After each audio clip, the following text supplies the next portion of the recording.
जय Hind students, I am Prathamesh Niranjani, your economics mentor. बच्चों कैसे हैं आप लोग? बच्चों लास्ट लेक्चर्स के अंदर हमने इकोनॉमिक्स का ऑलमोस्ट सारा पार्ट कंप्लीट कर लिया है। आज का लेक्चर बहुत ही ज्यादा इंपॉर्टेंट होने वाला है क्योंकि जितने भी फाइनेंशियल ऑर्गेनाइजेशंस हैं including the United Nations, international monetary fund, world bank, और इसी लेक्चर के अंदर हम थोड़ा सा जीएसटी के बारे में भी समझेंगे, गुड्स एंड सर्विसेज टैक्स। देखिए एनडीए एग्जाम का नेचर रहा है कि हर साल कहीं ना कहीं इन फाइनेंशियल ऑर्गेनाइजेशंस या इंटरनेशनल ऑर्गेनाइजेशन से एक क्वेश्चन वो जरूर पूछते हैं।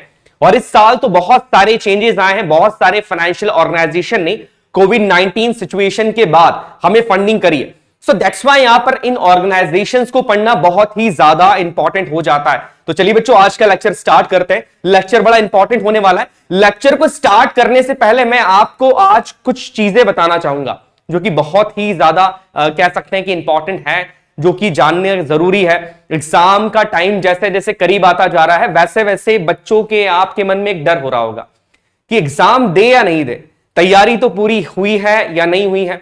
एक डर हमेशा बना रहता है कि क्या एग्जाम को इस साल देना चाहिए। नहीं तो कई बच्चे सोच रहे कि नहीं सर इस साल एग्जाम नहीं देंगे, हम नेक्स्ट ईयर इस एग्जाम को स्किप कर देते हैं, नेक्स्ट साल इस एग्जाम को देंगे। तो चलिए इसका जवाब जो है मैं आपको श्रीमद् भगवत गीता जी के एक श्लोक से देना चाहूंगा। पढ़िएगा इस श्लोक को। कर्मण्यवाधिकारस्ते मां फलेषु कदाचन मां कर्मण फल हेतुर्भूमा ते संगोस्तव कर्माणि। क्या मतलब है इसका? देखिए ये श्लोक बहुत ही ज्यादा इंपॉर्टेंट है। श्रीमद् भगवत गीता जी के अंदर जब सामने अपने स्नेहजनों को देखकर या सामने अपनों को देखकर जब अर्जुन के हाथ से गांडीव गिर गया, गांडीव जो है वो अर्जुन का धनुष था, जब उनके हाथ से गांडीव गिर गया तो श्री कृष्ण ने उनको इस श्लोक के थ्रू एक बहुत ही इंपॉर्टेंट चीज समझाई थी। श्री कृष्ण ने उन्हें कहा कि तुम्हारा जो अधिकार है वो सिर्फ अपने कर्मों के ऊपर है।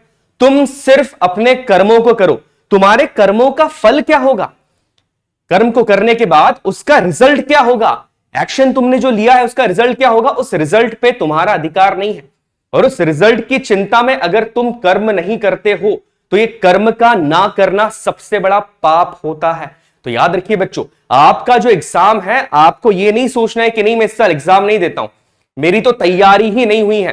क्योंकि तैयारी का देखिए, तैयारी का ऐसा है कि जितनी मेहनत आपने करी है उस मेहनत का फल आपको एग्जाम में जाके मिल जाएगा। तो सिर्फ ये सोच के बैठ जाना, एग्जाम ना देना कि मेरी तो तैयारी हुई नहीं है, मैं अगले साल एग्जाम दूंगा, ये चीज सही नहीं है। आपको सिर्फ अपने कर्मों को करने का अधिकार है। आपने अगर एग्जाम की तैयारी की है तो आप इस एग्जाम को दीजिए। जो रिजल्ट आएगा उसके बारे में आप अभी से मत सोचो, क्योंकि रिजल्ट के बारे में अभी से सोच के आप अपनी तैयारी को कहीं ना कहीं खराब कर रहे हैं। चलिए थोड़ा सा दूसरा एग्जाम्पल में भी आपको देता हूं। ये पिक्चर आई थिंक थोड़ा सा सिमिलर आपके लिए होगा। अगर आप पहचान गए हैं कि ये वीर योद्धा कौन है तो ये है अभिमन्यु, अर्जुन के बेटे अभिमन्यु। देखिए यहां पर एक सिंपल सी चीज, ये पिक्चर जब भी मैं देखता हूं ना मैं बहुत ज्यादा मोटिवेट हो जाता हूं, बहुत ज्यादा मोटिवेट हो जाता हूं, क्योंकि ये पिक्चर भी कहीं ना कहीं कर्मों के बारे में, नेवर गिव अप की स्ट्रेटजी दिखाता है। आप सबको में से कुछ लोगों को पता होगा कि जब कौरवों ने चक्रव्यूह की रचना करी तो चक्रव्यूह को तोड़ना सिर्फ अर्जुन को आता था, और अर्जुन उस समय युद्ध क्षेत्र से थोड़ा सा बाहर कहीं और लड़ रहे थे। अर्जुन के अलावा सिर्फ अभिमन्यु को उस चक्रव्यूह के अंदर घुसना आता था, बट चक्रव्यूह से निकलना नहीं आता था। यहां पर अभिमन्यु को पता था कि अगर एक बार वो चक्रव्यूह में घुस गया तो वहां से निकलना उसके लिए नामुमकिन है, वो शायद नहीं निकल पाएगा, क्योंकि भीम, दुर्योधन, कर्ण ऐसे योद्धाओं से लड़ना देवताओं के बस की भी बात नहीं थी। बट फिर भी अभिमन्यु एक छोटी सी आयु में उनसे लड़ने के लिए अंदर चला गया बिना घबराए। क्या उसने गिव अप किया? नहीं किया। उसने सिर्फ अपना कर्म किया, क्योंकि कर्म ज्यादा इंपॉर्टेंट होता है बच्चों। आप सिर्फ अपने कर्मों को कीजिए, उसकी फल की चिंता आप लोग मत कीजिए। उसने गिव अप नहीं किया, लड़ता रहा लोगों से बट गिव अप नहीं किया। देखिए बच्चों क्या होता है ना, जब जीत निश्चित हो तब तो कोई भी ब्रेवरी दिखा सकता है, कोई भी साहस दिखा सकता है कि हां जीत तो निश्चित है, साहस दिखा देंगे। बट जब जीत अनिश्चित हो, ये पता ना हो कि जीतेंगे या हारेंगे, तब जो साहस दिखाता है ना वही असली वीर होता है, वही रियल हीरो होता है। तो चलिए इन्हीं चीजों के साथ हमारा लेक्चर में स्टार्ट करते हैं। बड़ा इंपॉर्टेंट लेक्चर होने वाला है, तो आपको गिव अप नहीं करना है, ये चीज याद रखिएगा। एनडीए की एग्जाम देने जा रहे हैं, आगे जाके आप डिफेंस के अंदर ऑफिसर्स बनेंगे। एक ऑफिसर की क्वालिटी ही होती है ये कि वो गिव अप तो करता ही नहीं है, कभी नहीं करता है। चलिए स्टार्ट करते हैं बच्चों आज का लेक्चर। एक सबसे इंपॉर्टेंट ऑर्गेनाइजेशन जो आज हम स्टार्टिंग में पढ़ने वाले हैं वो है हमारा यूनाइटेड नेशंस। बहुत ही बड़ा एक इंटरनेशनल ऑर्गेनाइजेशन है और ये माना जाता है कि इंटरनेशनली जितने भी मुद्दों को सुलझाया जाता है वो कहीं ना कहीं हमारा यूनाइटेड नेशंस ही सुलझाता है। भारत भी इसका एक सदस्य है। चलिए इसके बारे में पढ़ते, थोड़ी सी इसकी हिस्ट्री में आपको बता देता हूं। देखिए ये दो पिक्चर्स आप देखिएगा, ये दोनों pictures after the world war के हैं। ये बर्लिन का पिक्चर है और ये देखिए यूएस के सोल्जर्स हैं जो पीस, शांति का पोस्टर लेके खड़े हुए हैं। हुआ ये कि वर्ल्ड वॉर सेकंड के बाद, जैसी वर्ल्ड वॉर सेकंड खत्म हुआ 1945 की मैं बात कर रहा हूं, जो कोई कंट्री जीती या हारी इससे कोई फर्क पड़ नहीं रहा था। जो भी देश वर्ल्ड वॉर सेकंड के अंदर इंक्लूड थे, जो वॉर लड़ रहे थे, उनको इकोनॉमिकली बहुत ही ज्यादा डिस्ट्रक्शन हुआ था। इकोनॉमी पूरी तरीके से बर्बाद हो गई है। जो नेशन जीता है उसकी इकोनॉमी भी बर्बाद हो गई है, जो नेशन हार गए थे उनकी इकोनॉमी भी बर्बाद हो गई थी। अब एक ऐसे ऑर्गेनाइजेशन की जरूरत थी जो इस बात का ध्यान रखे कि दुनिया में वर्ल्ड वॉर जैसी या विश्व युद्ध जैसी सिचुएशन को अरोज होने से पहले ही रोक लिया जाए। ऐसे ऑर्गेनाइजेशन की मांग जो है वो इन देशों के अंदर उठने लगी थी और दुनिया के सारी कंट्रीज के जो लीडर्स थे, जो वर्ल्ड वॉर सेकंड के अंदर इन्वॉल्व थे, उनको भी ये लगा कि वापस से इस तरह का वर्ल्ड वॉर या इस तरह का आफ्टरमिथ हम झेल नहीं सकते, क्योंकि वर्ल्ड वॉर सेकंड और फर्स्ट और सेकंड के बाद तो दुनिया की हालत वैसे ही बहुत ज्यादा खराब हो गई थी। इसके बाद हुआ ये यहां पर कि जितने भी रिप्रेजेंटेटिव्स थे 50 गवर्नमेंट्स के, बेसिकली यहां पर अगर मैं बात करूं 50 गवर्नमेंट्स नहीं थी, टोटल 51 गवर्नमेंट्स थी। पोलैंड जो है वो बाद में सिग्नेचर किया था उन्होंने, उनकी हिस्ट्री भी मैं आपको बताऊंगा। यहां पर 50 देशों के जो रिप्रेजेंटेटिव्स थे, जितने भी 50 नेशंस थे उस टाइम पे, उनके जो रिप्रेजेंटेटिव्स थे उन्होंने सैन फ्रांसिस्को के अंदर एक मीटिंग करी 25 अप्रैल 1945 को। जगह का नाम याद रखिएगा, सैन फ्रांसिस्को के अंदर 25 अप्रैल 1945 को एक मीटिंग करी और एक ड्राफ्ट बनाया। और ये जो ड्राफ्ट बना, ये जो नियम बना, ये जो कायदे बने, इस ड्राफ्ट को ही कहा गया यूएन चार्टर। चार्टर का मतलब क्या है? बेसिकली इस चार्टर के अंदर एक डॉक्यूमेंट होता है, एक लीगल डॉक्यूमेंट होता है, जिसके अंदर सारे रूल्स एंड रेगुलेशंस लिखे होते हैं। कुछ आर्टिकल्स भी होते हैं, जैसे हमारे संविधान के अंदर है। तो जैसे संविधान का ड्राफ्ट तैयार किया गया था, यहां पर इस यूएन चार्टर का भी ड्राफ्ट जो है वो तैयार किया गया। 50 नेशन जो है वो सैन फ्रांसिस्को के अंदर मिले और 25 अप्रैल 1945 को यहां पर यूनाइटेड नेशंस का ड्राफ्ट तैयार किया गया। इसके बाद अगर बात की जाए बच्चों यहां पर कि इस ड्राफ्ट को अडॉप्ट कब कर लिया था, तो 25 जून 1945 को इस ड्राफ्ट को जितने भी नेशंस थे उन्होंने अडॉप्ट कर लिया। 50 नेशंस ने यहां पर सिग्नेचर करे और लास्ट में बाद में 51 नेशन जो था वो पोलैंड था। पोलैंड के रिप्रेजेंटेटिव्स ने भी यहां पर जाके इस ड्राफ्ट के ऊपर सिग्नेचर करे और यूनाइटेड नेशन का ये जो चार्टर है ये बन गया है। ये इफेक्ट में कब से आया, ये लागू कब हुआ है ना, याद करिएगा। संविधान अडॉप्ट कब किया था हमने, लागू कब किया था, कुछ याद आ रहा है? वैसे ही इस चार्टर को भी अडॉप्ट कब किया गया है? 25 जून 1945 को इस चार्टर को अडॉप्ट किया गया और 24 अक्टूबर 1945 को यह चार्टर इफेक्ट के अंदर आ गया था। दैट मींस पूरी दुनिया के अंदर यह चीज लागू हो गई थी। अब देखिए यहां पर अगर बताऊं, जैसा मैंने बताया था कि टोटल जो फाउंडिंग मेंबर्स हैं इसके शुरुआती तौर पे वो टोटल 51 थे, 50 तो थे और इसके अलावा पोलैंड भी था। तो यहां पर total founding members United Nations के हो जाते हैं 51। 51 फाउंडिंग मेंबर्स थे शुरुआती तौर पे। और अगर मैं आज की बात करूं यहां पर, तो प्रेजेंट में 193 टोटल मेंबर्स है यहां पर। और जो लास्ट मेंबर यहां पर जुड़ा है, याद रखिएगा, वो साउथ सुडान था। पहले 192 थे, इसके बाद साउथ सुडान यहां पर जुड़ गया था। तो टोटल आज की अगर बात की जाए तो टोटल 193 मेंबर्स यूनाइटेड नेशंस के अंदर है, ये याद रखिएगा, इंक्लूडिंग इंडिया। भारत भी इस यूनाइटेड नेशंस का एक कह सकते हैं कि इंटीग्रल पार्ट है, बहुत इंपॉर्टेंट रोल प्ले करता है इंडिया हमेशा यूनाइटेड नेशंस के अंदर। चलिए इसके आगे कुछ और हिस्ट्री इसकी समझ लेते हैं। नेक्स्ट अगर यूनाइटेड नेशंस की बात की जाए, कुछ फैक्चुअल पॉइंट्स है जिससे क्वेश्चन हर साल एनडीए में बनता ही है। यूनाइटेड नेशन से हर साल, मैं फिर से बोल रहा हूं, हर साल एक ना एक क्वेश्चन एनडीए में बनेगा। तो यहां पर इन चीजों को याद रखना जरूरी है। देखिए यूनाइटेड नेशंस का ये लोगो है, यहां पर याद रखिएगा।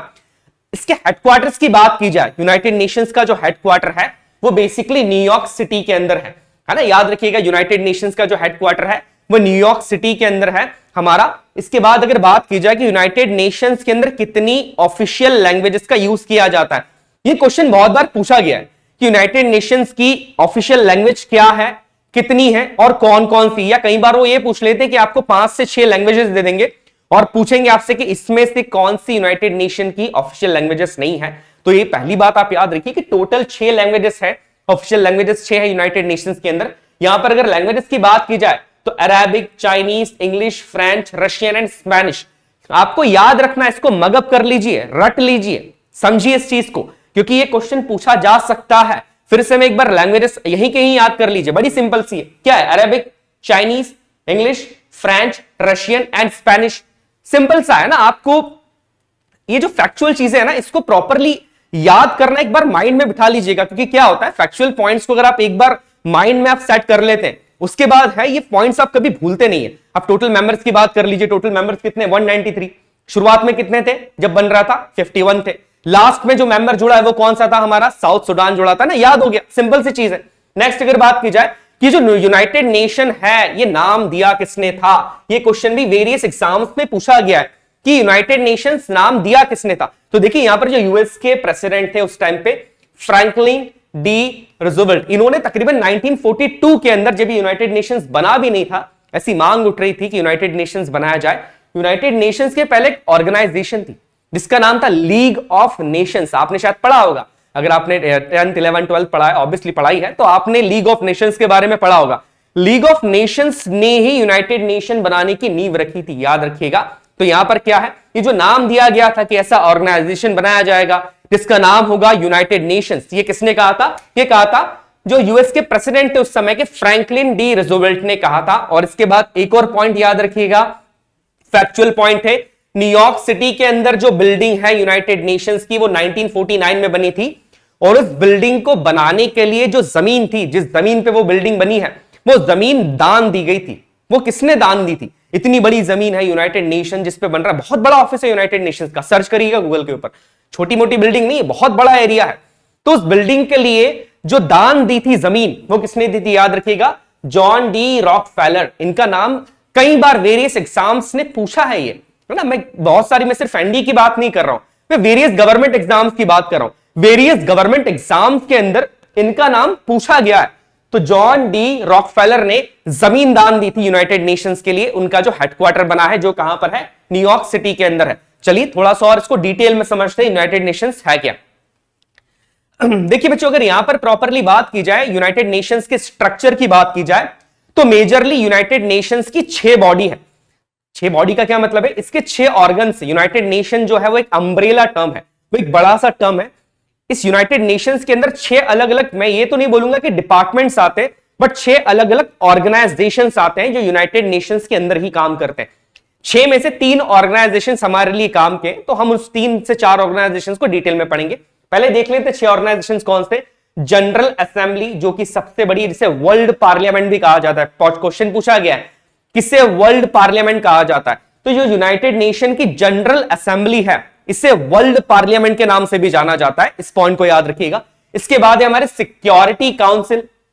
आपने देखा होगा जितने भी इंटरनेशनल सिक्योरिटी से रिलेटेड मुद्दे होते हैं, उस पर अगर कोई डिसीजन लेना है तो वो कौन लेता है? सिक्योरिटी काउंसिल लेती है, जिसमें 5 जो है वो परमानेंट मेंबर्स होते हैं और 15 जो है वो टोटल मेंबर्स होते हैं। पढ़ेंगे हम इनके बारे में।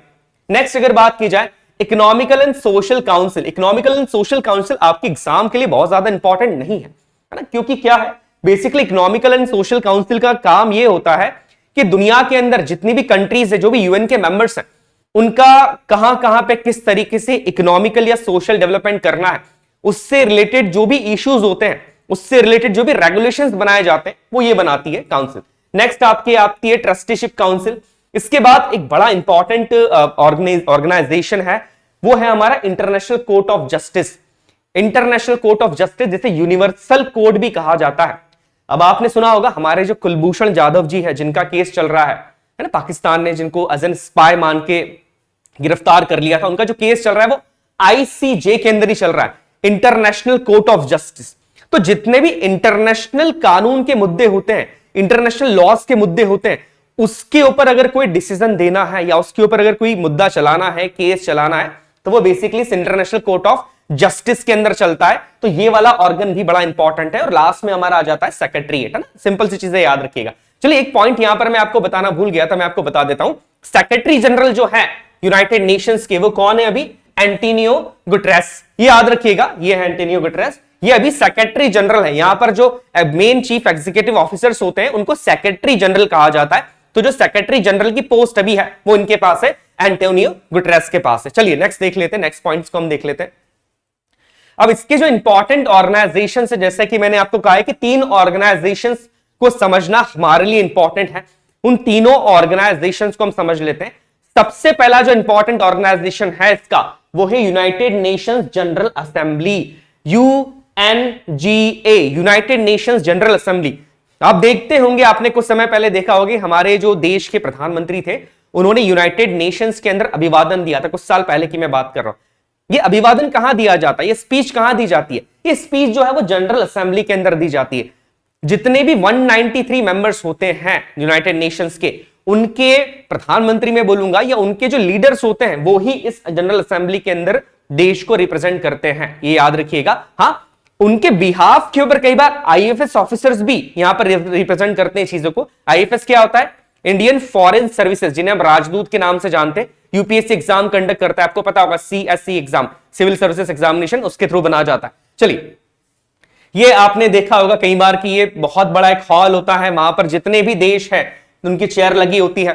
चेयर लगी होती है तो सारे लोग वहां पर बैठे होते हैं, जितने भी देश के 193 नेशंस के रिप्रेजेंटेटिव्स यहां पर बैठे होते हैं और यहां पर स्पीच दी जाती है। तो ये बड़ा इंपॉर्टेंट सा पिक्चर है ना, आपने देखा होगा कहीं ना कहीं, इस चीज को आपने देखा होगा। चलिए थोड़ा सा और देख लेते हैं। The general assembly is the main deliberative, policy making and representative organ of UN. देखिए सबसे इंपॉर्टेंट है, जो जनरल असेंबली होती है वो यूनाइटेड नेशंस का सबसे इंपॉर्टेंट ऑर्गेनाइजेशन है, क्योंकि इंटरनेशनल लेवल के ऊपर जितनी भी पॉलिसी बनानी है, जितने भी डिसीजंस लेने हैं, वो जनरल असेंबली यहां पर लेती है। तो जनरल असेंबली ऑटोमेटिकली एक बहुत ही इंपॉर्टेंट ऑर्गेनाइजेशन बन जाता है यूनाइटेड नेशंस का, याद रखिएगा।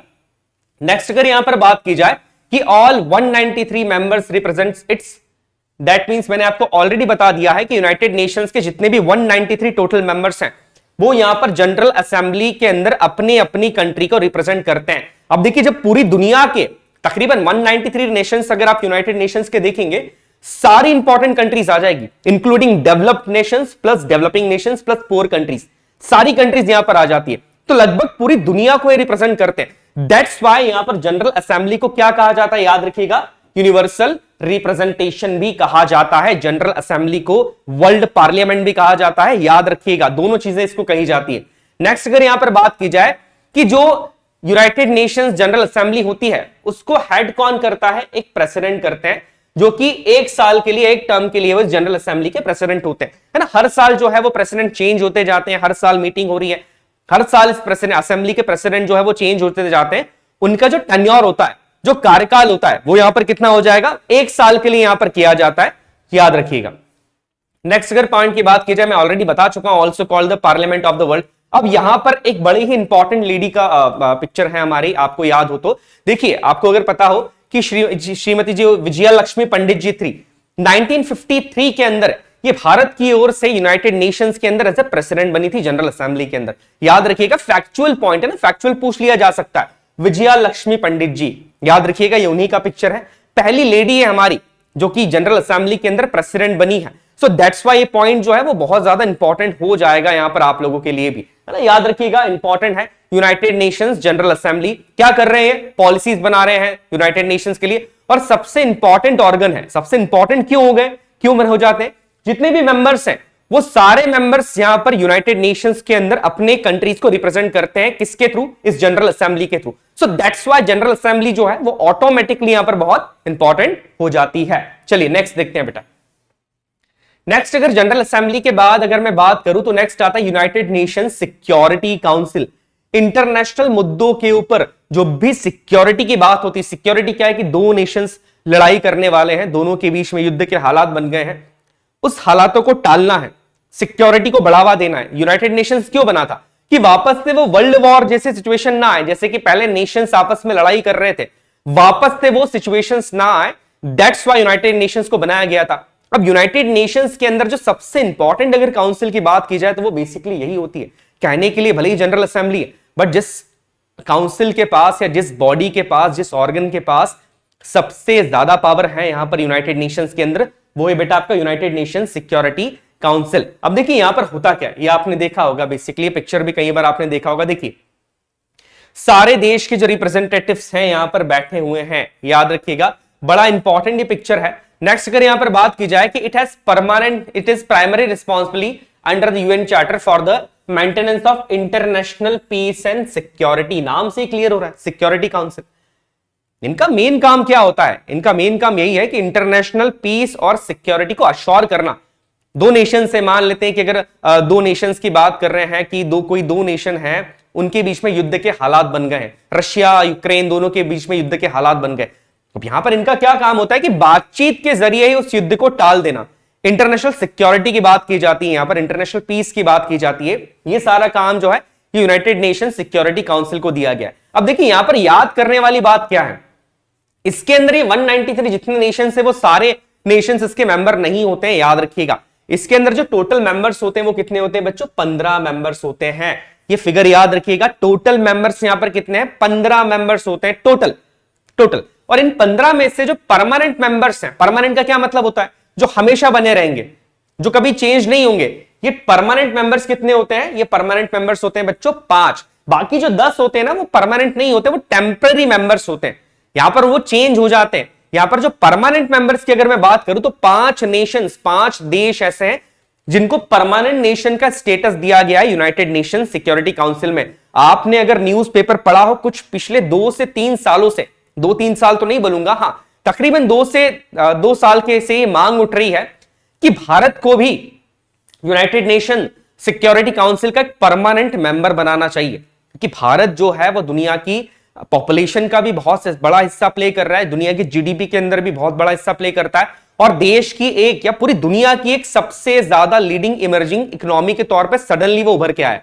तो यहां पर ये मांग उठ रही है हमेशा से और उठती रही है कि भारत को भी कहीं ना कहीं परमानेंट मेंबर का हिस्सा मिल जाना चाहिए। और बच्चों याद रखिएगा, अगर यहां पर हमारे देश को परमानेंट मेंबर का status United Nations security council में मिल गया तो हमारे देश का लेवल बहुत बहुत ज्यादा बढ़ जाएगा। इंटरनेशनल मुद्दों के ऊपर हमको किसी नेशन के फिर सहयोग की जरूरत नहीं पड़ेगी, क्योंकि क्या होता है बेसिकली इन इंटरनेशनल प्लेटफॉर्म्स के ऊपर अगर आप कोई कंट्री रिप्रेजेंट कर रही है परमानेंट लेवल के ऊपर, तो उस कंट्री का दबदबा पूरी दुनिया पे बना रहता है, ये हमेशा याद रखिएगा। अब देखिएगा, जैसे सिंपल सी चीज मैं आपको अभी बता देता हूं, जितने भी इंटरनेशनल ऑर्गेनाइजेशन हम आगे पढ़ेंगे, हम अभी आईएमएफ के बारे में पढ़ेंगे, वर्ल्ड बैंक के बारे में पढ़ेंगे, इनके ऊपर एक दबदबा बना के हमेशा कौन रखता है? ये डेवलप्ड नेशन। जैसे मैं यूएस की बात कर रहा हूं मेजरली, यहां पे यूएस का हमेशा एक दबदबा बना रहता है, एक मोनोपोली यूएस की चलती है।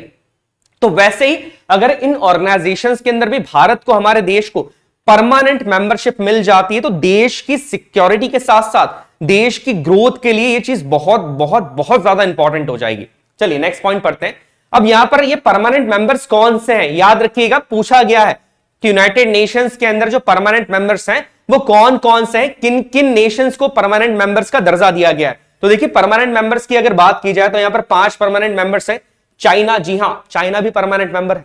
याद रखिएगा, कई बार क्या होता है कि भारत के फेवर के अंदर जब भी कोई मुद्दा सिक्योरिटी काउंसिल में उठाया जाता है, चाइना अपने वीटो का यूज करके उस मुद्दे को कैंसिल कर देता है। वीटो क्या होता है मैं बताऊंगा इसी लेक्चर के अंदर। चाइना, दूसरा है रशिया, तीसरा है फ्रांस, चौथा यूएसए और यूके। ये जो 5 कंट्रीज हैं, ये 5 कंट्रीज यूनाइटेड नेशंस के सिक्योरिटी काउंसिल के परमानेंट मेंबर्स हैं, ये हमेशा बने रहेंगे। अब देखिए नेक्स्ट कुछ पॉइंट्स को हम यहां पर देख लेते हैं। जैसा कि मैंने आपको बताया था, ये देखिए 5 मेंबर्स है, परमानेंट मेंबर्स है। अब ये जो नॉन परमानेंट मेंबर्स होते हैं, जैसे टोटल मेंबर्स कितने बच्चों? टोटल 15 है। 15 में से 10 तो होते नॉन परमानेंट, 5 कौन से होते? परमानेंट होते हैं। अब ये 5 तो हो गए परमानेंट। ये जो नॉन परमानेंट मेंबर्स होते हैं यूनाइटेड नेशंस के अंदर, उनका टेन्योर कितना होता है? 2 साल का। नॉन परमानेंट का कितना है? 2 साल का। याद रखिए, फैक्चुअल पॉइंट है। नॉन परमानेंट मेंबर्स का जो टेन्योर है यूनाइटेड नेशंस के मेंबर्स का, वो यहां पर कितना हो जाएगा? 2 साल यहां पर हो जाता है। और अब देखिए क्या होता है, जो परमानेंट मेंबर्स होते हैं ना, जस्ट मिनट, ये जो परमानेंट मेंबर्स होते हैं, इन परमानेंट मेंबर्स के पास क्या है बच्चों? एक वीटो पावर होता है। कुछ याद आ रहा है? वीटो पावर पॉलिटी में पढ़ा है हमने, वीटो पावर है ना। किसके पास था? प्रेसिडेंट के पास था। 3 तरह के वीटो होते थे, है ना। आर्टिकल 111 जो है वो वीटो पावर से की बात करता है। तो यहां पर जो वीटो पावर है, इस तरह का वीटो पावर भी किसके पास होता है? परमानेंट मेंबर्स के पास होता है। अब ये वीटो पावर क्या होता है? देखिए 5 परमानेंट मेंबर्स हैं, टोटल मेंबर्स कितने हैं? 15 मेंबर्स हैं। अब मान लीजिए इंटरनेशनल सिक्योरिटी का, पीस का कोई मुद्दा जो है वो यूनाइटेड नेशन सिक्योरिटी काउंसिल के अंदर आया है। मुद्दा क्या है? मान लेते हैं कि किसी टेररिस्ट को ब्लैक लिस्ट करना है। वो टेररिस्ट कौन सा है? वो पाकिस्तान से बिलोंग करता है टेररिस्ट। उस टेररिस्ट को ब्लैक लिस्ट करना है सॉरी, उस ऑर्गेनाइजेशन को ब्लैक लिस्ट करना है। अब ये मुद्दा जो है वो यहां पर यूनाइटेड नेशन सिक्योरिटी काउंसिल के सामने आ गया। टोटल मेंबर्स कितने? अब इस मुद्दे के ऊपर किसी टेररिस्ट को अगर मान लो ब्लैक लिस्ट करना है, इस मुद्दे के ऊपर वोटिंग होगी। अब मान लेते हैं कि 15 में से जो 14 मेंबर्स है परमानेंट नॉन परमानेंट मिला के, वो ये चाहते हैं कि हां इस टेररिस्ट को क्या कर दिया जाए, ब्लैकलिस्ट कर लिया जाए, क्योंकि ये टेरर फैला रहा है, टेररिस्ट ऑर्गेनाइजेशन को ब्लैकलिस्ट कर देना चाहिए। बट एक नेशन कौन सा? Permanent nation. मान लेते हैं कि चाइना जो है वो पाकिस्तान को सपोर्ट कर रहा है, तो चाइना बोल देगा कि नहीं, इस टेररिस्ट को या इस टेरर ऑर्गेनाइजेशन को ब्लैक लिस्ट नहीं किया जाना चाहिए। तो यहां पर आप जानिएगा इस चीज को कि भले ही 14 लोगों ने यह बोल दिया है कि उसे ब्लैक लिस्ट करना चाहिए, बट अगर किसी एक परमानेंट मेंबर ने अपनी नेगेटिविटी दिखा दी तो यहां पर वो बिल पास नहीं होगा। और ये जो पावर होता है परमानेंट मेंबर्स का, इसी को क्या कहा जाता है? वीटो पावर कहा जाता है। तो दैट्स व्हाई होता यही है कि हर बार भारत कोई मुद्दा उठाता है यूनाइटेड नेशन सिक्योरिटी काउंसिल के अंदर, बट ये 5 नेशंस में से चाइना जो है हमेशा अपने, कई बार, हमेशा तो नहीं बोलूंगा मैं, बट कई बार अपने वीटो पावर का यूज कर ही देता है। सो दैट्स व्हाई ये पॉइंट आपको जानना जरूरी था। चलिए, आई होप आपको ये चीज समझ में आई होगी। नेक्स्ट पॉइंट की बात करते हैं कि the council presidencies capacity that rotates every month among the 15 members. क्या होता है, जो प्रेसिडेंट की जो है यहां पर जो पोस्ट दी जाती है सिक्योरिटी काउंसिल की, एक प्रेसिडेंट की पोस्ट होती है, ये हर बार ये 15 मेंबर्स के अंदर क्या होती रहती है, हर महीने के बाद रोटेट होती रहती है ना। इस पॉइंट को भी थोड़ा सा सिर्फ एक बार आप याद रख लीजिएगा। चलिए नेक्स्ट, इसके बाद जो एक इंपॉर्टेंट काउंसिल है, जो लास्ट काउंसिल है, इंटरनेशनल कोर्ट ऑफ जस्टिस, जिसे वर्ल्ड कोर्ट भी कहा जाता है, दुनिया की अदालत कही जाती है। जैसा कि मैंने बताया कि हमारे जो कुलभूषण जाधव जी हैं, जो कि अभी पाकिस्तान की जेल के अंदर बंद है, जिन्हें जासूसी के आरोप में पाकिस्तान ने जो है वो कैप्चर कर लिया था, उनका जो केस चल रहा है वो कहां पर चल रहा है? वो इंटरनेशनल कोर्ट ऑफ जस्टिस के अंदर ही चल रहा है। तो ये कोर्ट ऑफ जस्टिस करता क्या है? देखिए, इसका मेजर काम क्या है, पहले एस्टेब्लिशमेंट देख लेते हैं। ये 1945 के अंदर एस्टेब्लिश हुआ है। इसका जो हेडक्वार्टर है वो न्यूयॉर्क में नहीं है, इसका हेडक्वार्टर है द हैग के अंदर, जो कि नीदरलैंड्स के अंदर है। याद रखिएगा, हेडक्वार्टर पूछा जाता है, इसका जो हेडक्वार्टर है वो द हैग के अंदर है, जो कि नीदरलैंड्स के अंदर आता है। तो हेडक्वार्टर आप याद रखिएगा, ICJ international court of justice का हेडक्वार्टर न्यूयॉर्क में नहीं है, वो द हैग के अंदर है, नीदरलैंड्स के अंदर। ये लोगो है वहां का। अब देखिए, इसे क्या कहा जाता है, मैंने आपको ऑलरेडी बता दिया, इसे वर्ल्ड कोर्ट के नाम से जाना जाता है, दुनिया की कोर्ट के नाम से इसे जाना जाता है।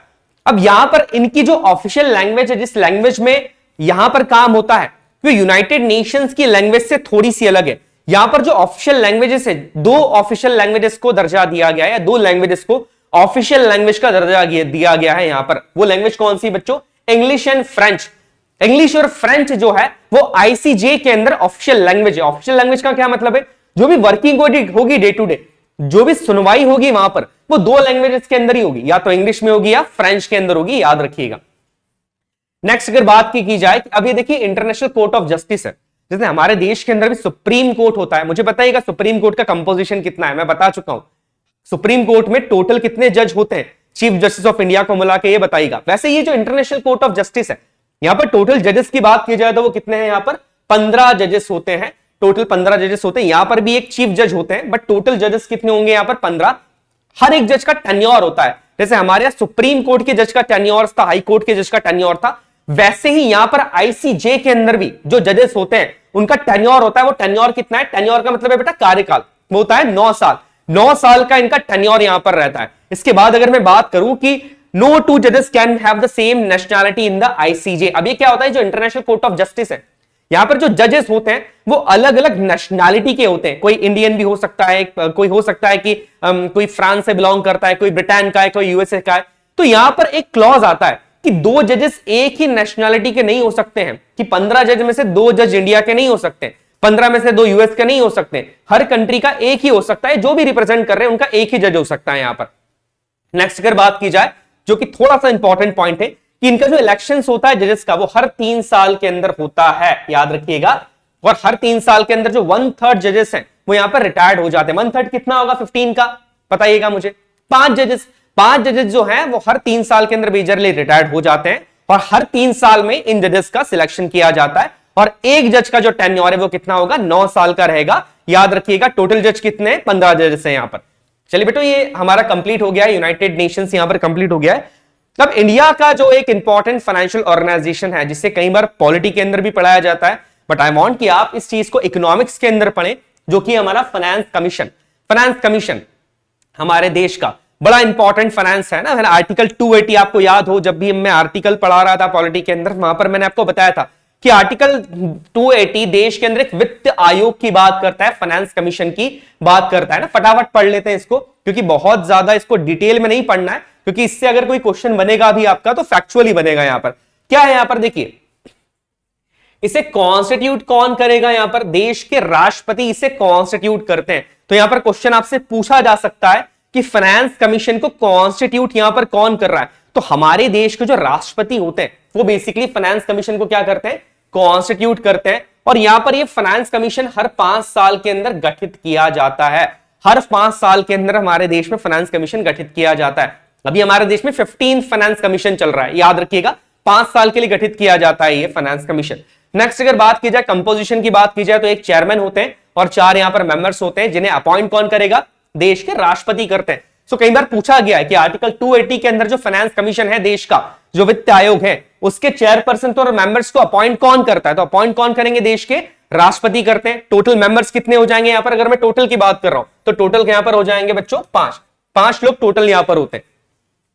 नेक्स्ट अगर बात कर ली जाए तो जो केसी नियोगी थे, याद रखिएगा ये पॉइंट शायद मैं आपको पॉलिटी में पहले भी बता चुका हूं। केसी नियोगी देश के पहले फाइनेंस कमिश्नर थे। देश का जो पहला फाइनेंस कमीशन बना था उसके जो चेयरमैन थे वो थे केसी नियोगी साहब, याद रखिएगा। फैक्चुअल चीजें ना, एग्जाम में पूछ सकते हैं आपसे फैक्चुअल चीजें। अब यहां पर जो चेयरमैन होते हैं, जो मेंबर्स होते हैं, उनकी क्वालिफिकेशंस क्या है। तो देखिए जो चेयरमैन होते हैं वो पर्सन ऐसा होना चाहिए जिसे पब्लिक अफेयर्स का एक्सपीरियंस हो। एक मेंबर ऐसा होना चाहिए जो जज ऑफ हाई कोर्ट या one qualified to be the appoint as one, कि या तो वो जज हाई कोर्ट का जज होना चाहिए या उसे क्वालिफाई होना चाहिए हाई कोर्ट का जज अपॉइंट होने के लिए। दूसरा जो मेंबर होता है वो स्पेशलाइज्ड नॉलेज का होना चाहिए, जैसे फाइनेंस एंड अकाउंट्स का स्पेशलाइज्ड नॉलेज हो। क्यों, फाइनेंस कमीशन है, वित्त आयोग है, फाइनेंस से रिलेटेड मुद्दों के ऊपर ही चर्चा करता है, फाइनेंस से रिलेटेड पॉलिसीज को जो है वो चेक करता है, बनाता है, सजेशंस देता है। तो यहां पर ऐसा पर्सन का होना जरूरी है जिसे फाइनेंस का प्रॉपरली नॉलेज हो। तो एक जो दूसरा मेंबर होता है उसे स्पेशल नॉलेज होना चाहिए फाइनेंस और अकाउंट्स का। इसके बाद तीसरे मेंबर की बात करें तो person with experience of financial matters and administration. तीसरा जो पर्सन है, तीसरा जो मेंबर है, उसे एडमिनिस्ट्रेशन का और फाइनेंशियल मैटर्स का बहुत ही अच्छा नॉलेज होना चाहिए। नेक्स्ट अगर पॉइंट की बात की जाए, जो चौथे मेंबर होते हैं person with special knowledge of economics, ये बड़ा इंपॉर्टेंट होते हैं। ये जो चौथे पर्सन होते हैं ये बड़े इंपॉर्टेंट होते हैं। क्यों, इकोनॉमिक्स का स्पेशल नॉलेज, मार्केट के अंदर इन्फ्लेशन को कम कैसे करना है, मार्केट के अंदर कंट्रोल कैसे करना है, महंगाई को, मनी का फ्लो कैसे बढ़ाना है, गरीबी कैसे कम करनी है, वो सारा सजेशन यही देते हैं। तो चौथा मेंबर ऐसा होना चाहिए जिसको इकोनॉमिक्स का बहुत अच्छा नॉलेज हो, सुप्रीम नॉलेज हो, ये जानना जरूरी है आपके लिए। चलिए नेक्स्ट पॉइंट की बात कर लेते हैं बेटा। ये अभी के हमारे फाइनेंस कमीशन के चेयरमैन हैं, नाम बताइएगा इनका, मैं ऑलरेडी बहुत बार आपको बता चुका हूं कि क्या नाम है इनका। नेक्स्ट पॉइंट की बात की जाए, अब ये फाइनेंस कमीशन करता क्या है, फंक्शन क्या है इसके, मेजरली करता क्या है। देखिए मेजरली फंक्शन क्या है, जितना भी टैक्स आते हैं, रेवेन्यू जनरेट करते हैं, सेंट्रल के पास आ रहा है, स्टेट के पास आ रहा है, उसका जो डिस्ट्रीब्यूशन किया जाता है, आपको पता होगा कि जो भी टैक्सेस आप लेते हैं, स्टेट का टैक्स है, सेंट्रल का टैक्स है, टैक्सेस को डिस्ट्रीब्यूट किया जाता है स्टेट्स और सेंटर के बीच में। तो ये जो टैक्सेस का बंटवारा है, ये जो डिस्ट्रीब्यूशन है, ये बेसिकली हमारा फाइनेंस कमीशन ही करता है, ये अलोकेट यही करता है, याद रखिएगा। नेक्स्ट अगर फंक्शन की बात की जाए, principle giving grants in aid to state from centre. देखिए क्या होता है, ग्रांट्स का क्या मतलब है, दान। किस स्टेट को कितना ग्रांट देना चाहिए, किस स्टेट को कितना अनुदान देना चाहिए बेसिकली सेंटर को, ये भी कौन बताएगा, हमारा फाइनेंस कमीशन ही बताता है आर्टिकल 280 के अंदर। नेक्स्ट अगर बात की जाए कि यहां पर कंसोलिडेटेड फंड के से स्टेट्स को कितना देना चाहिए, पंचायती राज, पंचायत और म्युनिसिपैलिटीज को चलाने के लिए, या कुछ भी फंडिंग अगर स्टेट्स मांग रहे हैं कंसोलिडेटेड फंड से, स्टेट के सेंटर के कंसोलिडेटेड फंड से, तो यहां पर उसको देने की जो रिकमेंडेशन करता है कि हाँ इतना दे देना चाहिए, इतना इस स्टेट को जरूरत है पंचायत को चलाने के लिए, जो सेंटर के कंसोलिडेटेड फंड से देना चाहिए, वो सारे फंक्शंस भी कौन प्ले कर रहा है, यहां पर हमारा फाइनेंस कमीशन ही करता है। नेक्स्ट अगर बात की जाए कि इसके अलावा भी अगर कोई ऐसा मैटर आता है जो कि फाइनेंस से रिलेटेड है और देश के जो राष्ट्रपति हैं वो बोलते हैं कि इस मैटर के ऊपर भी सजेशन लेना जरूरी है, इस मैटर के ऊपर भी बात करना जरूरी है, तो ऐसा कोई मैटर या ऐसा कोई जो मुद्दा है वो जो स्पेशल इंटरेस्ट का है फाइनेंस का, उस मुद्दे के ऊपर भी डिसीजन यहां पर कौन लेता है, हमारा फाइनेंस कमीशन ही लेता है। चलिए बेटा नेक्स्ट हम देख लेते हैं। नेक्स्ट एक बहुत ही इंपॉर्टेंट ऑर्गेनाइजेशन है ब्रिक्स, BRICS, ब्रिक्स। चलिए समझते हैं कि बेसिकली ये ब्रिक्स होता क्या है। ब्रिक्स, देखिए ये एक कह सकते हैं कि एक इंटरनेशनल ऑर्गेनाइजेशन है ब्रिक्स। अब देखिए यहां पर कंफ्यूज नहीं होना है, ब्रिक्स क्या है मेजरली, जो ब्रिक्स है ये नेशंस को रिप्रेजेंट करता है। जैसे बी रिप्रेजेंट कर रहा है ब्राजील को, आर रशिया को, आई इंडिया को, सी चाइना को और एस साउथ अफ्रीका को, है ना। अब इसमें आगे पीछे क्यों रखा है इसके लिए कंफ्यूज मत होइएगा। हाँ, बट एक चीज याद रखिए, साउथ अफ्रीका ब्रिक्स का एक लेटेस्ट मेंबर है, लास्ट मेंबर ब्रिक्स का साउथ अफ्रीका ही था, दैट्स व्हाई एस को लास्ट में लगाया जाता है। अभी ब्रिक्स है क्या, इसे ऑर्गेनाइज क्यों किया गया, इसे बनाने की जरूरत क्या पड़ी। देखिए क्या हो रहा था, जितने भी इंटरनेशनल फाइनेंशियल ऑर्गेनाइजेशंस थे, यहां पर मेजर में ऑर्गेनाइजेशंस की बात कर रहा हूं, जैसे हमारा आईएमएफ हो गया है, इंटरनेशनल मॉनेटरी फंड की मैं बात कर रहा हूं, वर्ल्ड बैंक हो गया है। यहां पर डेवलप्ड नेशंस का, स्पेशली यूएसए का, यूनाइटेड नेशंस यूएस का जो है हमारे अमेरिका है, उसका इन्फ्लुएंस काफी ज्यादा था। अब उसका इन्फ्लुएंस जब ज्यादा था तो ये जो हमारे दूसरे जो डेवलप्ड नेशंस हैं या डेवलपिंग नेशंस है मेजरली, इन डेवलपिंग नेशंस को कहीं ना कहीं हमेशा इंफीरियोरिटी फील होती थी और इनके ऊपर कहीं ना कहीं एक प्रेशर डाला जाता था।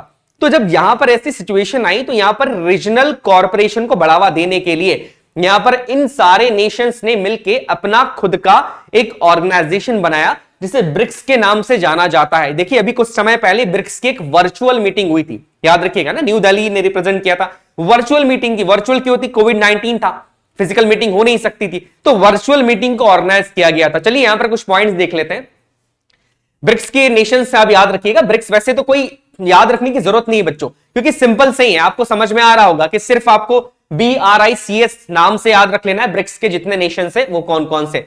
अब देखिए यहां पर क्या हुआ कि जो इस ब्रिक्स, ऐसा कोई संगठन होना चाहिए ब्रिक्स। अब जैसे शुरुआत में ब्रिक्स नहीं था, ये ब्रिक ही था, जैसे मैंने आपको बताया ऑलरेडी कि साउथ अफ्रीका तो बाद में आया। ये जो ब्रिक, ऐसा कोई नेशन होना चाहिए, सारे नेशंस को मिलकर आना चाहिए, ऐसी कल्पना किसने की थी। 2001 में ब्रिटेन के एक बहुत बड़े इकोनॉमिस्ट थे जिम ऑनल, इन्होंने बेसिकली कल्पना की थी कि ब्रिक जैसी एक चीज होनी चाहिए जिसके अंदर ये सारे नेशंस होंगे। ब्रिक में जो है वो साउथ अफ्रीका नहीं आ रहा था, साउथ अफ्रीका बाद में आया। इसके बाद हुआ ये कि यहां पर आगे 2006 के अंदर ब्रिक्स को एस्टैब्लिश किया गया प्रॉपर तरीके से, 2006 के अंदर ब्रिक्स का एस्टैब्लिशमेंट है। नेक्स्ट अगर पॉइंट की बात करूं कि इसका हेडक्वार्टर कहां पर है, तो देखिए ब्रिक्स का हेडक्वार्टर जो है वो ब्रिक्स टावर जो कि शंघाई चाइना में है, वहां पर इसका हेडक्वार्टर है। ये जो भी ऑर्गेनाइजेशंस होते हैं, इंटरनेशनल ऑर्गेनाइजेशंस, उनके हेडक्वार्टर्स एग्जाम में आपसे पूछे जा सकते हैं। तो जो ब्रिक्स का हेडक्वार्टर है बच्चों वो कहां पर है, शंघाई चाइना के अंदर है ब्रिक्स का हेडक्वार्टर। नेक्स्ट अगर कुछ फैक्चुअल पॉइंट्स की बात की जाए कि ये इतना इंपॉर्टेंट क्यों है, देखिए बच्चों ये जो नेशंस है, Brazil, China, India, Russia, south Africa, ये तकरीबन दुनिया की 40%, याद रखिएगा दुनिया की 40% आबादी इन्हीं नेशन से बिलोंग करती, जो बहुत बड़ी बात है। और तकरीबन 30% दुनिया की जीडीपी का, जीडीपी आपको पता है, बता चुका हूं मैं इकोनॉमिक्स के लेक्चर में, दुनिया की तकरीबन 30% जीडीपी इन 5 नेशन से ही आती है। सो देखिए जब 40% पॉपुलेशन है, 30% जीडीपी को रिप्रेजेंट कर रहे हैं 5 नेशन, तो यहां पर इनका एक संगठन बनना, ऑर्गेनाइजेशन बनना और इस ऑर्गेनाइजेशन का कोई डिसीजन लेना वर्ल्ड इकोनॉमी पे एक बहुत ही मेजर और ड्रास्टिक इंपैक्ट डालता है।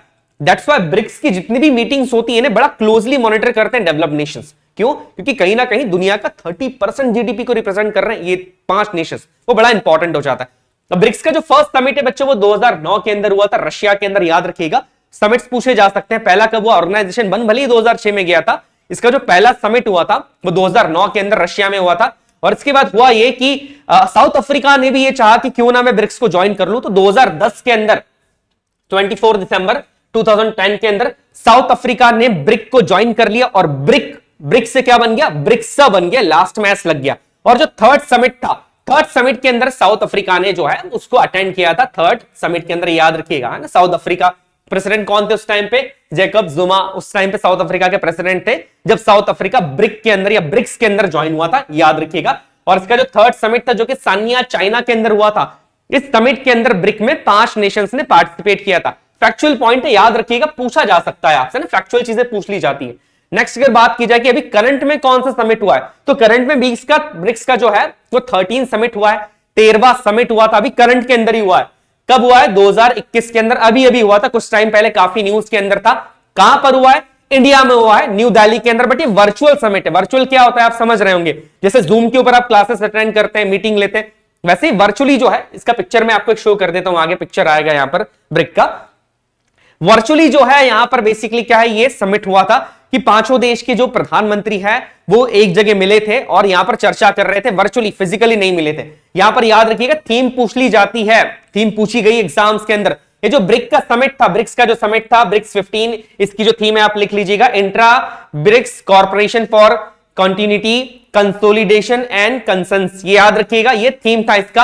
अब ब्रिक्स की जो 2022 की जो मीटिंग होने वाली है, जो समिट होने वाला है, उसका प्लेस क्या होगा, चाइना होगा, पहले से डिसाइड कर लिया गया है। तो यह भी पूछा जा सकता है कि चलो अभी तो हो गया 2021 का इंडिया में, 2022 का ब्रिक्स का समिट कहां होने वाला है, तो जो 2022 का ब्रिक्स का समिट होने वाला है वो चाइना के अंदर होने वाला है, याद रखिएगा। चलिए नेक्स्ट कुछ पॉइंट्स को देख लेते हैं। देखिए मैं बता रहा था वर्चुअल मीटिंग है, देखिए इस तरह की वर्चुअल समिट यहां पर हुई थी। सारे देश के जो प्रधानमंत्री राष्ट्रपति वो यहां पर है, चाइना के हैं, रशिया के हैं, यहां पर साउथ अफ्रीका के आप देख रहे हैं, बेसिकली हमारे देश के प्रधानमंत्री जी हैं। तो यहां पर इस ब्रिक्स की इस तरह की वर्चुअल मीटिंग 13 समिट हुई थी। अब ये ब्रिक्स करता क्या है, इनका काम क्या है, मेजरली क्या करता है, तो देखिए बड़ा सिंपल सा वर्क है। क्या कर रहा है, पीस को प्रमोशन करता है। पीस किन किन नेशंस के बीच में, ये 5 नेशंस के बीच में, कि एटलीस्ट इन 5 नेशंस के बीच में तो कोई सिक्योरिटी थ्रेट ना रहे या कोई ऐसा इंसिडेंट ना हो जिससे कि लड़ाई होने के, वॉर होने के चांसेस रहे, तो पीस को निश्चित करना। Next trade barriers, trade barriers क्या होता है कि मान लो इंडिया को रशिया के साथ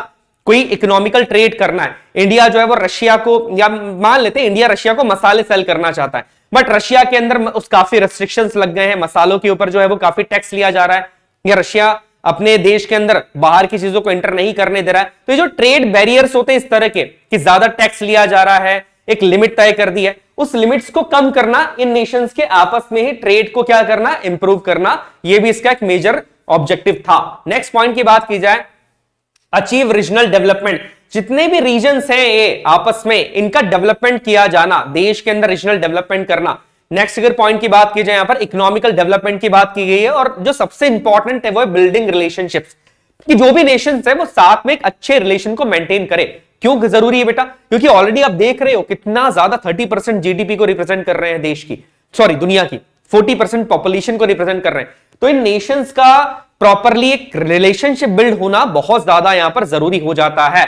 अब देखिए यहां पर एक बड़ा इंपॉर्टेंट सा बैंक आता है जिसे ब्रिक्स बैंक के नाम से भी जाना जाता है, और मेजरली इसे कहा जाता है न्यू डेवलपमेंट बैंक। क्योंकि क्या है, अगर इन ब्रिक्स के नेशंस को डेवलप होना है, डेवलपमेंट खुद का करना है, तो यहां पर एक बैंकिंग बॉडी की जरूरत है, क्योंकि क्रेडिट की जरूरत पड़ेगी, लोन की जरूरत पड़ेगी। तो ब्रिक्स नेशंस ने मिलकर एक बैंक बनाया, इसे ब्रिक्स बैंक भी कहा जाता है, और मेजरली इसका जो नाम था वो था न्यू डेवलपमेंट बैंक। ये अभी भी वर्क करता है, याद रखिएगा, ये न्यू डेवलपमेंट बैंक है, 5 नेशंस ने यहां पर जो है वो मिलकर बनाया। इसके लिए कंफ्यूज मत होइएगा, न्यू डेवलपमेंट बैंक का जो है वो फ्लैग है, याद रखिएगा, बाकी 5 नेशंस के फ्लैग है।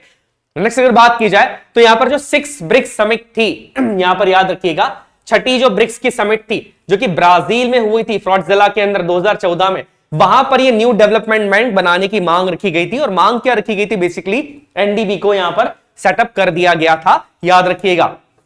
नेक्स्ट अगर पॉइंट की बात की जाए बच्चों, इसका जो हेडक्वार्टर है एनडीबी का, वो भी कहां पर है, शंघाई चाइना के अंदर ही है। एनडीबी का भी हेडक्वार्टर कहां है, शंघाई चाइना के अंदर भी है। अब एनडीबी ने किया क्या है, तो देखिए नॉर्मली क्या है, इंडिया की मैं बात कर रहा हूं, अभी दूसरे नेशंस की बात नहीं करेंगे। भारत के अंदर तकरीबन 18 प्रोजेक्ट्स को फाइनेंसिंग कर रहा है, फंडिंग कर रहा है हमारा देश का, या कह सकते हैं कि न्यू डेवलपमेंट बैंक, जो कि ब्रिक्स बैंक के नाम से जाना जाता है। तो ब्रिक्स बैंक एक ऐसा बैंक जो कि इन ब्रिक्स नेशंस के थ्रू बनाया गया है। वो कितने नेशंस को फंडिंग कर रहा है, 18 प्रोजेक्ट्स को फंडिंग कर रहा है हमारे देश में, बहुत बड़ी बात है। इसके बाद अगर बात की जाए कि इसने इमरजेंसी के लिए इंडिया के अंदर जब कोविड-19 पैंडेमिक अभी हमारे देश में आया था, तो $2 बिलियन का लोन भी सपोर्ट किया था। ये बड़ा इंपॉर्टेंट पॉइंट है, तकरीबन $2 बिलियन का लोन एनडीबी ने सपोर्ट किया है, ताकि हमारा देश जो है वो कोविड-19 सिचुएशन से लड़ सके। तो एक करंट का एक पॉइंट है, याद रखिएगा इसको, एनडीबी एक इंपॉर्टेंट बैंक है, इससे ही ब्रिक्स बैंक के नाम से जाना जाता है। चलिए नेक्स्ट पॉइंट देख लेते हैं बेटा। अब नेक्स्ट एक दूसरे 2 मेजर ऑर्गेनाइजेशन से, मेजरली ये दोनों ही फाइनेंशियल ऑर्गेनाइजेशन से, एक है हमारा आईएमएफ, इंटरनेशनल मॉनेटरी फंड। आपको याद हो तो मैंने आपको बताया था कि जब 1991 के रिफॉर्म हुए थे, उस समय पे हमारा देश किसके पास गया था लोन लेने के लिए, किसके पास गया था, आईएमएफ के पास गया था। आईएमएफ ने जो है वो हमारे देश का गोल्ड रिजर्व रखा। गोल्ड रिजर्व क्या है, हमारे देश का सोना आईएमएफ ने अपने पास रखा और उसके बदले हमको लोन दिया था। और 1991 के बाद ही हमने क्या स्टार्ट किया था, एलपीजी पॉलिसीज को हम लेकर आए थे। अब ये आईएमएफ है क्या, क्योंकि अभी करंट के अंदर आईएमएफ काफी चर्चा में रहा है। कोविड-19 सिचुएशन के बाद बहुत सारे नेशंस ने आईएमएफ से और वर्ल्ड बैंक से कर्जा लिया है या उन्हें ग्रांट प्रोवाइड किया आईएमएफ ने, तो इसे पढ़ना जरूरी है। देखिए इसकी सिचुएशन भी सेम ही है, जैसे कि यूनाइटेड नेशंस बना था वर्ल्ड वॉर सेकंड के बाद, वैसे ही ये जो दोनों है, इंटरनेशनल मॉनेटरी फंड की मैं बात कर रहा हूं, वर्ल्ड बैंक की बात कर रहा हूं, ये दोनों और इसके साथ साथ WTO भी, वर्ल्ड ट्रेड ऑर्गेनाइजेशन, ये तीनों के तीनों ऑर्गेनाइजेशन भी कहीं ना कहीं जो है वो वर्ल्ड वॉर सेकंड के आफ्टरमिथ के बाद ही बने थे। चलिए इसकी थोड़ी सी हिस्ट्री को समझ लेते हैं। अब देखिए जर्मन की हम बात कर रहे हैं, यहां पर अडोल्फ हिटलर आ गए हैं। वर्ल्ड के 2 मैप एक्टिविटीज की बात करें, पूरी दुनिया जो है वो वर्ल्ड वॉर से प्रभावित हो रही है। यहां पर देखिए मैप के अंदर आपको समझ में आ रहा होगा। अब ऐसे सिचुएशन के अंदर जब वर्ल्ड वॉर खत्म हो गया 1944-45 के अंदर, बेसिकली वर्ल्ड वॉर सेकंड जब खत्म हुआ, तो यहां पर 1944 के अंदर एक बहुत ही इंपॉर्टेंट कॉन्फ्रेंस हुई थी, जिसे ना कहा जाता था ब्रेटन वुड्स कॉन्फ्रेंस। इस कॉन्फ्रेंस में बेसिकली इस कॉन्फ्रेंस को करा इसलिए गया कि पूरी दुनिया जो है वो एक मास डिस्ट्रक्शन से जूझ रही थी। वर्ल्ड वॉर खत्म होते ही पूरी दुनिया की इकोनॉमी तो शैटर हो ही गई थी। अब वापस से इकोनॉमी को बिल्डअप करने के लिए कोई ऐसी ऑर्गेनाइजेशन की जरूरत थी, कोई ऐसी बॉडी की जरूरत थी जो कि कहीं ना कहीं लोन प्रोवाइड कर सके या फाइनेंशियली सपोर्ट करे इन नेशंस को। कौन से नेशंस को? जो कि वर्ल्ड वॉर सेकंड के अंदर इन्वॉल्व थे, मेजरली यहां पर वही नेशंस थे। अब यहां पर इस तरह की ऑर्गेनाइजेशन को बनाने के लिए एक समिट रखी गई, एक कॉन्फ्रेंस रखी गई ब्रेटन वुड्स के अंदर, जिसे ब्रेटन वुड्स कॉन्फ्रेंस के नाम से जाना जाता है, जो कि 1944 में ऑर्गेनाइज हुई थी। अब यहां पर इस कॉन्फ्रेंस के रिजल्ट के फॉर्म में 2 चीजें बन के निकली। पहला बन के निकला कि हां एक ऑर्गेनाइजेशन बनाया जाएगा जिसका नाम होगा इंटरनेशनल मॉनेटरी फंड, जिसे हम बेसिकली किसके नाम से जानते हैं? आईएमएफ के नाम से जानते हैं, शॉर्ट फॉर्म है आईएमएफ। तो दूसरा ऑर्गेनाइजेशन की बात की जाए तो वो था world bank. But world bank का जो नाम है, जिसे हम नॉर्मली वर्ल्ड बैंक के नाम से जानते हैं, वर्ल्ड बैंक शुरुआत में नाम नहीं था उसका। उसे किस नाम से जाना जाता था? International bank for reconstruction and development, IBRD। तो ये दोनों चीजें बनाने की मांग जो है वो कब की गई थी? ब्रेटन वुड्स कॉन्फ्रेंस के अंदर की गई थी, और ब्रेटन वुड्स कॉन्फ्रेंस के बाद ही आईएमएफ की नींव रखी गई। अब यहां पर कुछ फैक्चुअल चीजें देख लेते हैं बच्चों। एस्टैब्लिशमेंट की बात की जाए तो 1944 के अंदर ब्रेटन वुड्स कॉन्फ्रेंस के अंदर आईएमएफ का एस्टैब्लिशमेंट हो गया था।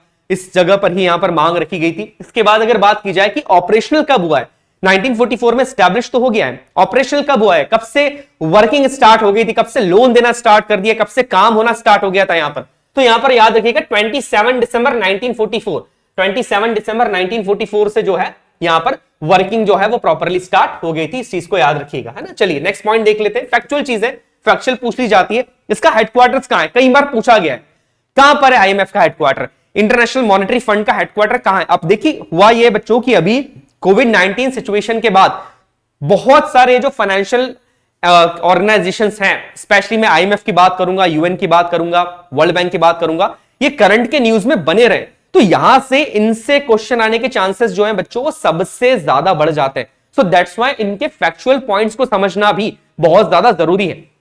इसके हेडक्वार्टर की बात करें तो वॉशिंगटन डीसी के अंदर इसका हेडक्वार्टर है, याद रखिएगा वॉशिंगटन डीसी के अंदर इसका हेडक्वार्टर है।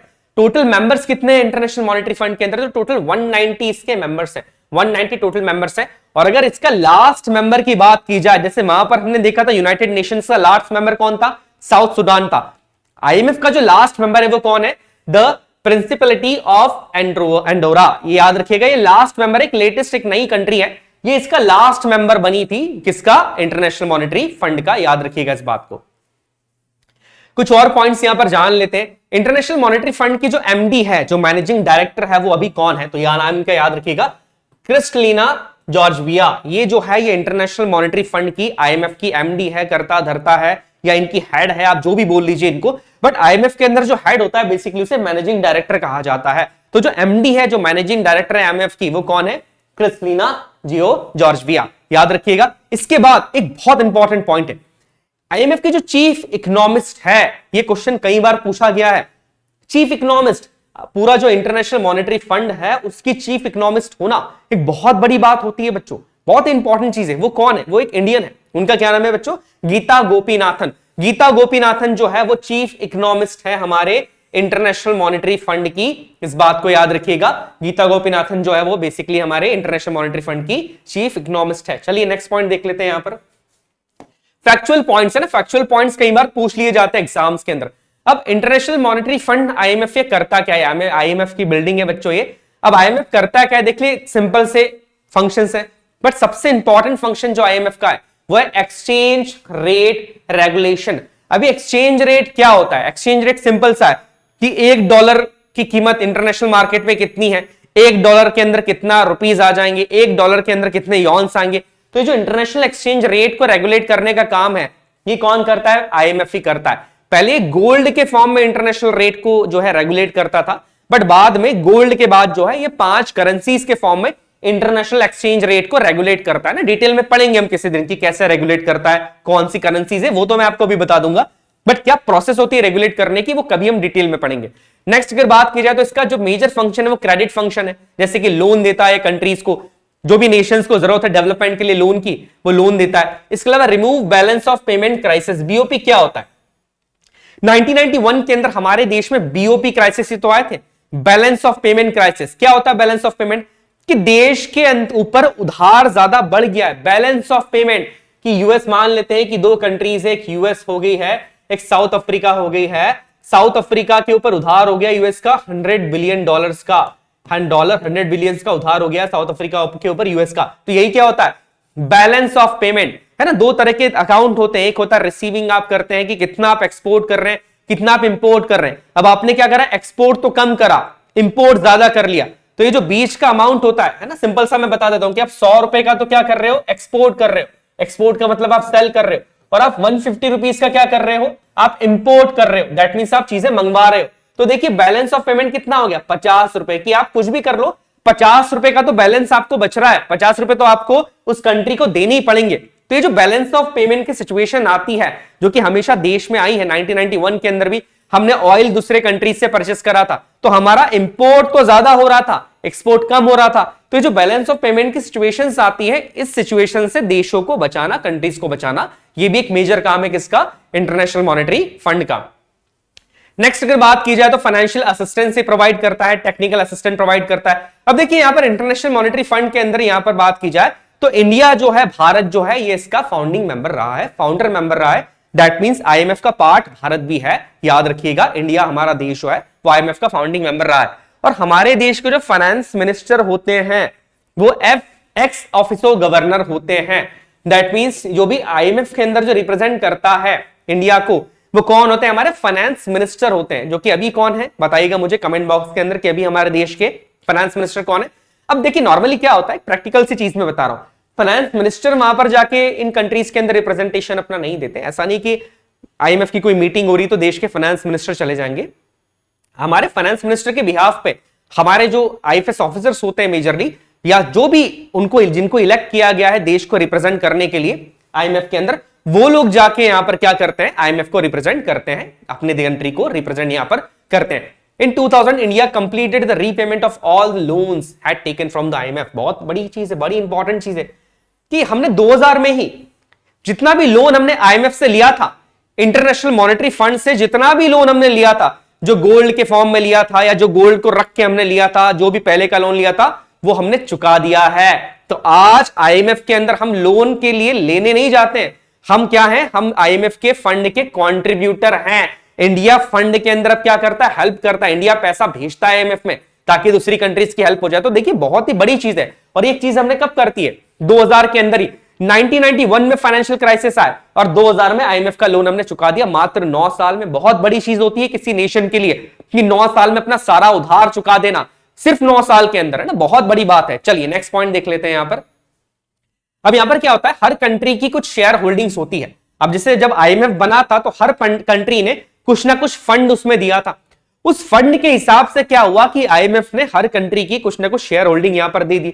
तो इंडिया की जो शेयर होल्डिंग है वो अप्रोक्स में बता रहा हूं, एक्जैक्टली नहीं बता रहा हूं, अप्रोक्स तकरीबन 2.44% है आज भी आईएमएफ के अंदर, इंटरनेशनल मॉनेटरी फंड के अंदर। याद रखिएगा क्या होता है कि लास्ट के 2 ईयर्स के अंदर गवर्नमेंट एग्जाम्स में ये क्वेश्चंस पूछ लिए गए कि अगर कोई इकोनॉमी से रिलेटेड रिपोर्ट आई है, जैसे ease of doing business report की बात करते हैं, फाइनेंशियल डेवलपमेंट रिपोर्ट है, तो कई बार ये पूछ लिए गए कि ये रिपोर्ट कौन सा ऑर्गेनाइजेशन पब्लिश करता है। तो यहां पर इन रिपोर्ट्स को पढ़ना भी बच्चों बहुत इंपॉर्टेंट हो जाता है। तो यहां पर देखिए मेजरली 2 रिपोर्ट्स है जो आईएमएफ पब्लिश करता है। पहला वर्ल्ड इकोनॉमिक आउटलुक रिपोर्ट पूछा गया है, तो वर्ल्ड इकोनॉमिक आउटलुक रिपोर्ट जो है वो मेजरली कौन पब्लिश करता है? हमारा इंटरनेशनल मॉनेटरी फंड पब्लिश करता है। इसके अलावा एक और रिपोर्ट है इसकी, ग्लोबल फाइनेंशियल स्टेबिलिटी रिपोर्ट। तो जो दो रिपोर्ट्स को पब्लिश करने का काम है ये मेजरली कौन कर रहा है? यहां पर हमारा इंटरनेशनल मॉनेटरी फंड ही करता है। इस पॉइंट को याद रखिएगा। चलिए नेक्स्ट पॉइंट देखते हैं। चलिए इसके आगे स्टार्ट करते हैं। नेक्स्ट पॉइंट की अगर बात की जाए, स्पेशल ड्रॉइंग राइट्स।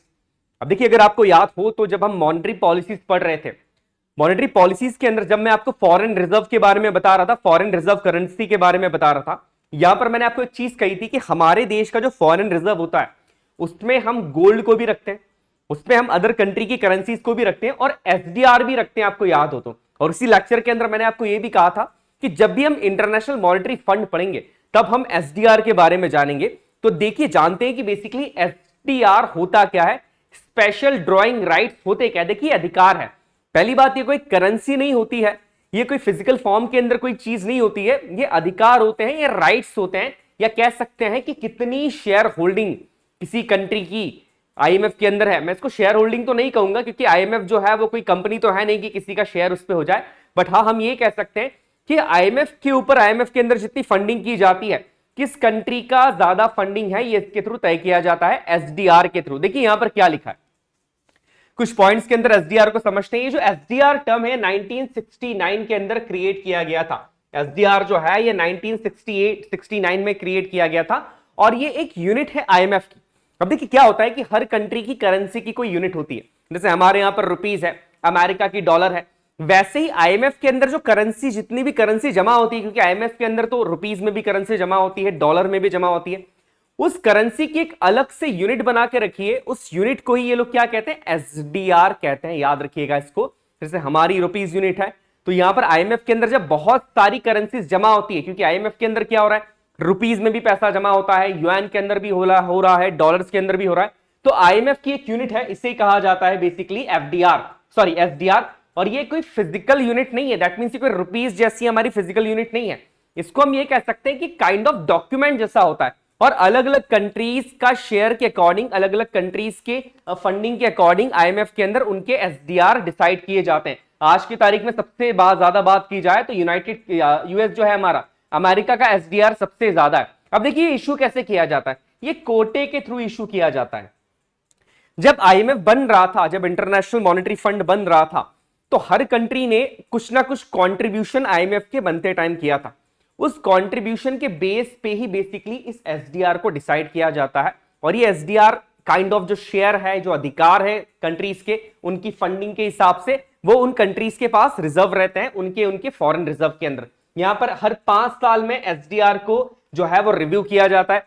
इसके बाद अगर बात की जाए कि ये जो एसडीआर है, अब एसडीआर क्या है, मैंने आपको बता दिया है कि ये एक काइंड ऑफ यूनिट है करेंसी की। किसकी करेंसी की? आईएमएफ की करेंसी की।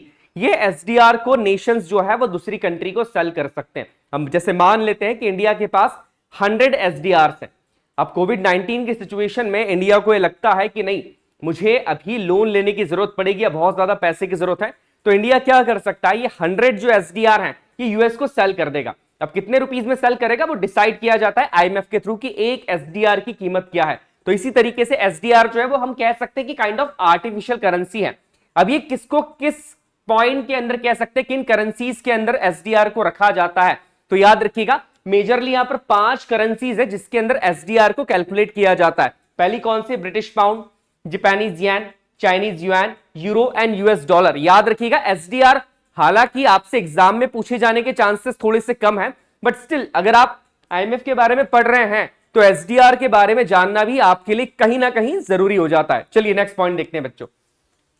नेक्स्ट अगर बात की जाए तो ऐसा ही एक बड़ा इंपॉर्टेंट फाइनेंशियल ऑर्गेनाइजेशन है हमारी दुनिया का, वर्ल्ड बैंक। वर्ल्ड बैंक का नाम तो आपने सुना ही होगा। अभी मैंने आपको बताया था जब ब्रिटेन वुड्स कॉन्फ्रेंस हुआ था 1944 के अंदर, वहां पर 2 बड़े ऑर्गेनाइजेशंस को बनाए जाने की बात की गई थी। पहला था हमारा आईएमएफ, इंटरनेशनल मॉनेटरी फंड, और दूसरा था हमारा वर्ल्ड बैंक। बट ये वर्ल्ड बैंक का नाम शुरुआत में वर्ल्ड बैंक नहीं था, इसका क्या नाम था? International bank for reconstruction and development, IBRD. मैंने आपको ऑलरेडी बताया है कि पूरी दुनिया के अंदर एक मास डिस्ट्रक्शन हो गया था वर्ल्ड वॉर सेकेंड के बाद। सारी दुनिया की कंट्रीज ये चाह रही थी कोई ऐसा ऑर्गेनाइजेशन हो जो कि उनकी फाइनेंशियली हेल्प करे उनके इंफ्रास्ट्रक्चर को डेवलप करने में, जो कि वर्ल्ड वॉर सेकेंड के कारण ऑलरेडी बहुत ज्यादा डिस्ट्रॉय हो चुका है।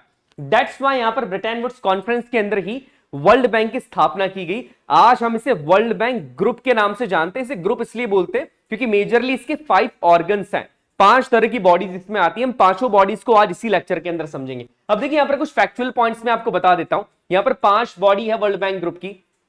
पहली तो है हमारी वर्ल्ड बैंक की, हो गया IBRD। सेकंड है हमारा IDA, याद रखिएगा, नाम याद रखना जरूरी है क्योंकि इनके जो फंक्शंस हैं वो इनके नाम से ही समझ में आ जाते हैं। IDA, international development association, it's called the IDA। Next आपका है IFC, इंटरनेशनल फाइनेंस कॉर्पोरेशन, जिसे IFC के नाम से जाना जाता है। इसके बाद है हमारा multilateral investment guarantee agency, MIGA, याद रखिएगा ये इंपॉर्टेंट है। और नेक्स्ट है international centre for settlement of investment dispute. इस बात में इन चारों बॉडीज के अंदर भारत, इन पांचों बॉडीज में से भारत शुरुआत की 4 बॉडीज का मेंबर है। भारत जो है वो ICSID का मेंबर नहीं है, ये याद रखिएगा। मैं बताऊंगा आपको आगे लेक्चर में कि ICSID का क्या मतलब होता है, ये क्या काम करते हैं और इंडिया इसका मेंबर क्यों नहीं है। चलिए बेटा नेक्स्ट आगे देखते हैं। ईयर्स आप ध्यान में रख सकते हैं बट मेजरली आपको एग्जाम पॉइंट ऑफ व्यू से जो चीज अभी याद रखनी है वो आपको याद रखना 1944, जिस समय पे वर्ल्ड बैंक को एस्टैब्लिश किया गया था। याद रखिएगा इस चीज को। चलिए एक एक बॉडी को समझ लेते हैं। कुछ फैक्चुअल पॉइंट्स हैं यहां पर। वर्ल्ड बैंक का फॉर्मेशन मैंने बता दिया आपको, 1944 के अंदर वर्ल्ड बैंक का फॉर्मेशन कर दिया गया था। इसके बाद अगर बात की जाए कि वर्ल्ड बैंक के प्रेसिडेंट कौन है, जैसे कि हमने IMF के अंदर देखे थे, वर्ल्ड बैंक के भी एक प्रेसिडेंट है। वर्ल्ड बैंक के प्रेसिडेंट की अगर यहां पर बात की जाए तो डेविड R मालपास, ये 13th प्रेसिडेंट है वर्ल्ड बैंक के, याद रखिएगा, 13वें प्रेसिडेंट है वर्ल्ड बैंक के। नेक्स्ट अगर बात की जाए कि टोटल मेंबर्स वर्ल्ड बैंक के अंदर कितने हैं, तो ये है 189। आज की तारीख में वर्ल्ड बैंक में 189 मेंबर्स हैं।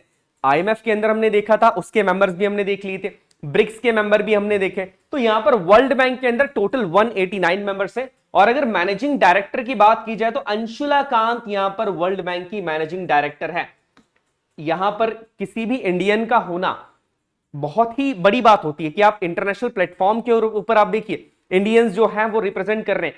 चीफ इकोनॉमिस्ट गीता हमने गोपीनाथन की बात करी थी। तो देखिए इंडियंस जो है वो हर प्लेटफॉर्म के ऊपर हमारे देश का मान बढ़ा रहे हैं। इंटरनेशनल फोरम के ये सारे प्लेटफॉर्म से यहां पर भी हमारे देश का मान बढ़ाने के लिए इतने सारे इंडियंस हैं। चलिए बच्चों आगे स्टार्ट करते हैं। अब यहां पर जो मैंने आपको 5 बॉडीज बताई थी, इन 5 बॉडीज की थोड़ी सी वर्किंग यहां पर देख लेते हैं।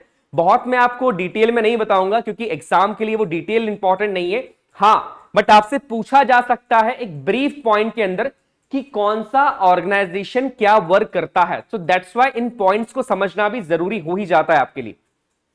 पहली अगर बात की जाए IBRD, international bank for reconstruction and development. देखिए यहां पर क्या करता है कि ये फोकस करता है मिडिल इनकम कंट्रीज के ऊपर। मिडिल इनकम कंट्रीज कौन सी होती है?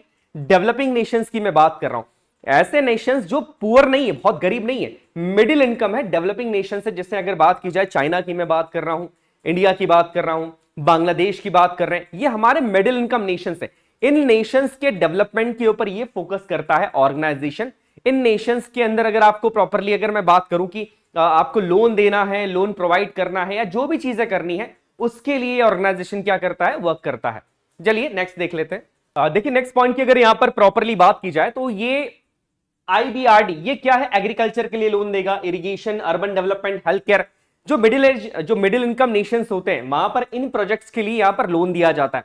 इंडिया जो है वो मिडिल इनकम नेशन ही है, तो हमारा जो ज्यादा कॉन्टेक्ट होता है, जिस ऑर्गेनाइजेशन से हम ज्यादा लोन लेते हैं वर्ल्ड बैंक के थ्रू, वो बेसिकली कौन सी हमारी IBRD ही है। नेक्स्ट अगर बात की जाए तो नेक्स्ट आपकी आती है IDA, इंटरनेशनल डेवलपमेंट एसोसिएशन। देखिए यहां पर क्या है, ये हेल्प तो करता है बट ये किसके लिए है? वर्ल्ड की पुअरेस्ट कंट्रीज के लिए। जैसे अफ्रीका के नेशंस हो गए, दुनिया के जो सबसे ज्यादा गरीब देश हैं, उनकी हेल्प करने के लिए इस ऑर्गेनाइजेशन को बनाया गया। ऑल द वे जितने भी 5 ऑर्गेनाइजेशन हम पढ़ रहे हैं ये वर्ल्ड बैंक ग्रुप के अंदर ही आते हैं। तो यहां पर पहला किसके लिए हो गया है? मिडिल इनकम ग्रुप्स के लिए या मिडिल इनकम नेशंस की हेल्प करने के लिए। सेकंड ये किसके लिए? जो भी गरीब देश होते हैं, पुअर कंट्रीज होती है, उनकी हेल्प करने के लिए बनाया गया है। अब देखिए गरीब देश की हेल्प कर रहे हैं, गरीब नेशंस को लोन देना है, तो यहां पर लोन का रेट बहुत बहुत बहुत कम होता है। तकरीबन 1% के अप्रॉक्स लोन का रेट होता है कि आपने $100 बिलियन का लोन दे दिया है वर्ल्ड बैंक ने किसी कंट्री को, और उससे लॉन्ग टर्म के अंदर, लॉन्ग टर्म की जब मैं बात कर रहा हूं यहां पर, तो देखिए लॉन्ग टर्म लैंडिंग यहां पर 5 साल 10 साल की बात नहीं कर रहा हूं मैं बात कर रहा हूं 30 साल 40 साल की, कि आप लोन अभी ले लो, 30 साल 40 साल तक आप उसको पे करते रहो। तो यहां पर इन कंट्रीज को जो लोन दिया जाता है वो लॉन्ग टर्म के ऊपर दिया जाता है, क्योंकि बहुत गरीब कंट्री है, इकोनॉमीज पहले ही ऑलरेडी इनकी खराब होती है, और लोन में किस पे दिया जाता है, कम इंटरेस्ट पे दिया जाता है। तो ये जो काम है करने का कि पूरस कंट्री को कम इंटरेस्ट के ऊपर लॉन्ग टर्म के लिए लोन देना, ये बेसिकली किसका होता है, आईडीए का होता है, इंटरनेशनल डेवलपमेंट एसोसिएशन का होता है। नेक्स्ट अगर बात की जाए, इसका तीसरा जो है बॉडी, तीसरा जो ऑर्गन है वो है आईएफसी, इंटरनेशनल फाइनेंस कॉर्पोरेशन। देखिए यहां पर नाम से क्लियर हो जाएगा आपको, कॉर्पोरेशंस क्या होता है कि कई बार कंट्रीज के अलावा उस कंट्री में रहने वाले प्राइवेट सेक्टर या बिजनेसमैन को भी लोन की जरूरत पड़ती है, कॉर्पोरेशंस को भी लोन की जरूरत पड़ती है। अब चलिए मैं आपको एक सिंपल सा एग्जांपल देता हूं। मान लेते हैं कि इंडिया के अंदर, हमारे देश में एक पाइपलाइन का प्रोजेक्ट चल रहा है। अब वो पाइपलाइन का प्रोजेक्ट जो है वो भारत की ही किसी बहुत बड़ी कंपनी को मिला है। अब इंडिया की इतनी बड़ी कंपनी को वो पाइपलाइन का प्रोजेक्ट तो मिल गया है, बट उस पाइपलाइन के प्रोजेक्ट को पूरा करने के लिए उस कंपनी को लोन की जरूरत है। अब लोन का अमाउंट बहुत ज्यादा है जो कि कोई नेशनल बैंक यहां पर दे नहीं सकता। तो यहां पर इस तरीके की जो कॉर्पोरेशंस होते हैं जो किसी देश के डेवलपमेंट के लिए लोन चाहते हैं, उन्हें लोन देने के लिए इस बॉडी को बनाया गया है जिसका नाम है आईएफसी, इंटरनेशनल फाइनेंस कॉर्पोरेशन। याद रखिएगा, इसीलिए बेसिकली से क्या कहा जाता है, private arm of world bank. आपको समझ में आ रहा होगा प्राइवेट आर्म क्यों बोलते हैं, क्योंकि प्राइवेट लैंडर्स को लोन दे रही है, कॉर्पोरेशंस को लोन दे रही है, दैट्स व्हाई इसे private arm of the world bank कहा जाता है। और ये बेसिकली किस लिए होता है कि किसी भी नेशन का डेवलपमेंट हो जाए, भले ही वो किसी प्राइवेट सेक्टर के थ्रू हो रहा है, भले ही कोई प्राइवेट कंपनी उस नेशन के अंदर डेवलपमेंट कर रही है, तो दैट्स व्हाई किसी भी देश का प्राइवेट सेक्टर के थ्रू भी अगर डेवलपमेंट करना है यहां पर, तो बेसिकली वो आईएफसी के थ्रू लोन यहां पर ले सकता है। इंडिया की भी बहुत सारी कंपनीज है ना, मैं यहां पर नाम नहीं लूंगा, बट इंडिया की भी बहुत सारी कंपनीज है जो आईएफसी के थ्रू यहां पर लोन लेती है हमारे देश में डेवलपमेंट करने के लिए। चलिए नेक्स्ट बॉडी की बात कर लेते हैं। नेक्स्ट अगर बात की जाए तो ये multilateral investment guarantee agency, guarantee की बात आ गई यहां पर। बेसिकली ये काइंड ऑफ इंश्योरेंस एजेंसी है, और ये बेसिकली किसके लिए होती है, और इसे insurance arm of the world bank भी कहा जाता है। पहले पढ़ लेते हैं कि बेसिकली क्या लिखा है यहां पर।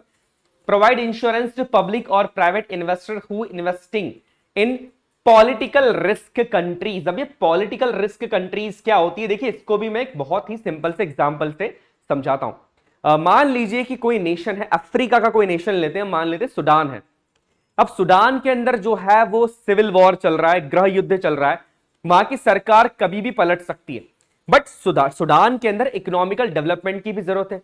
बट क्या ऐसी कंडीशन में जब वहां पर सिविल वॉर चल रहा है, वहां पर कोई कंपनी, बाहर की कंपनी इन्वेस्ट करेगी? बिल्कुल नहीं करेगी, क्योंकि कंपनी को पता है कि यहां तो सिविल वॉर चल रहा है, कभी भी सरकार पलट सकती है। हमने इन्वेस्टमेंट करा और हमारा इन्वेस्टमेंट क्या हो जाएगा, वहां पर लॉस में चला जाएगा, क्योंकि सरकार अगर पलट गई तो फिर हम क्या करेंगे। ऐसी कंडीशन में यहां पर आईएमएफ की एक बॉडी बीच में आती है जिसका नाम है बेसिकली MIGA, जो उस कंपनी को, जो कि इन्वेस्टमेंट करने वाली, उसे इंश्योरेंस देती है। वो इंश्योर करती है कि नहीं, आप ये इस कंट्री के अंदर इन्वेस्टमेंट करिए, अगर ऐसा कुछ कंडीशन होती है कि जहां पर आपका पैसा डूब जाएगा तो उस पैसे का रिपेमेंट हम लोग करेंगे। इंश्योरेंस कंपनी भी यही करती है। आपने कार परचेस करी, कार अगर आपकी चोरी हो गई तो उस कार के बदले, चोरी के बदले आपको क्या मिल जाता है, कुछ पैसे मिल जाते हैं, आपकी रिकवरी हो जाती है। सो दैट्स व्हाई, इसीलिए इसे क्या कहा जाता है, insurance arm of the world bank भी कहा जाता है। चलिए नेक्स्ट और लास्ट देख लेते हैं बेटा, international centre for settlement of investment dispute. देखिए इसमें सिर्फ एक बात आपको याद रखनी है, पहली बात तो यह है कि भारत इसका मेंबर नहीं है।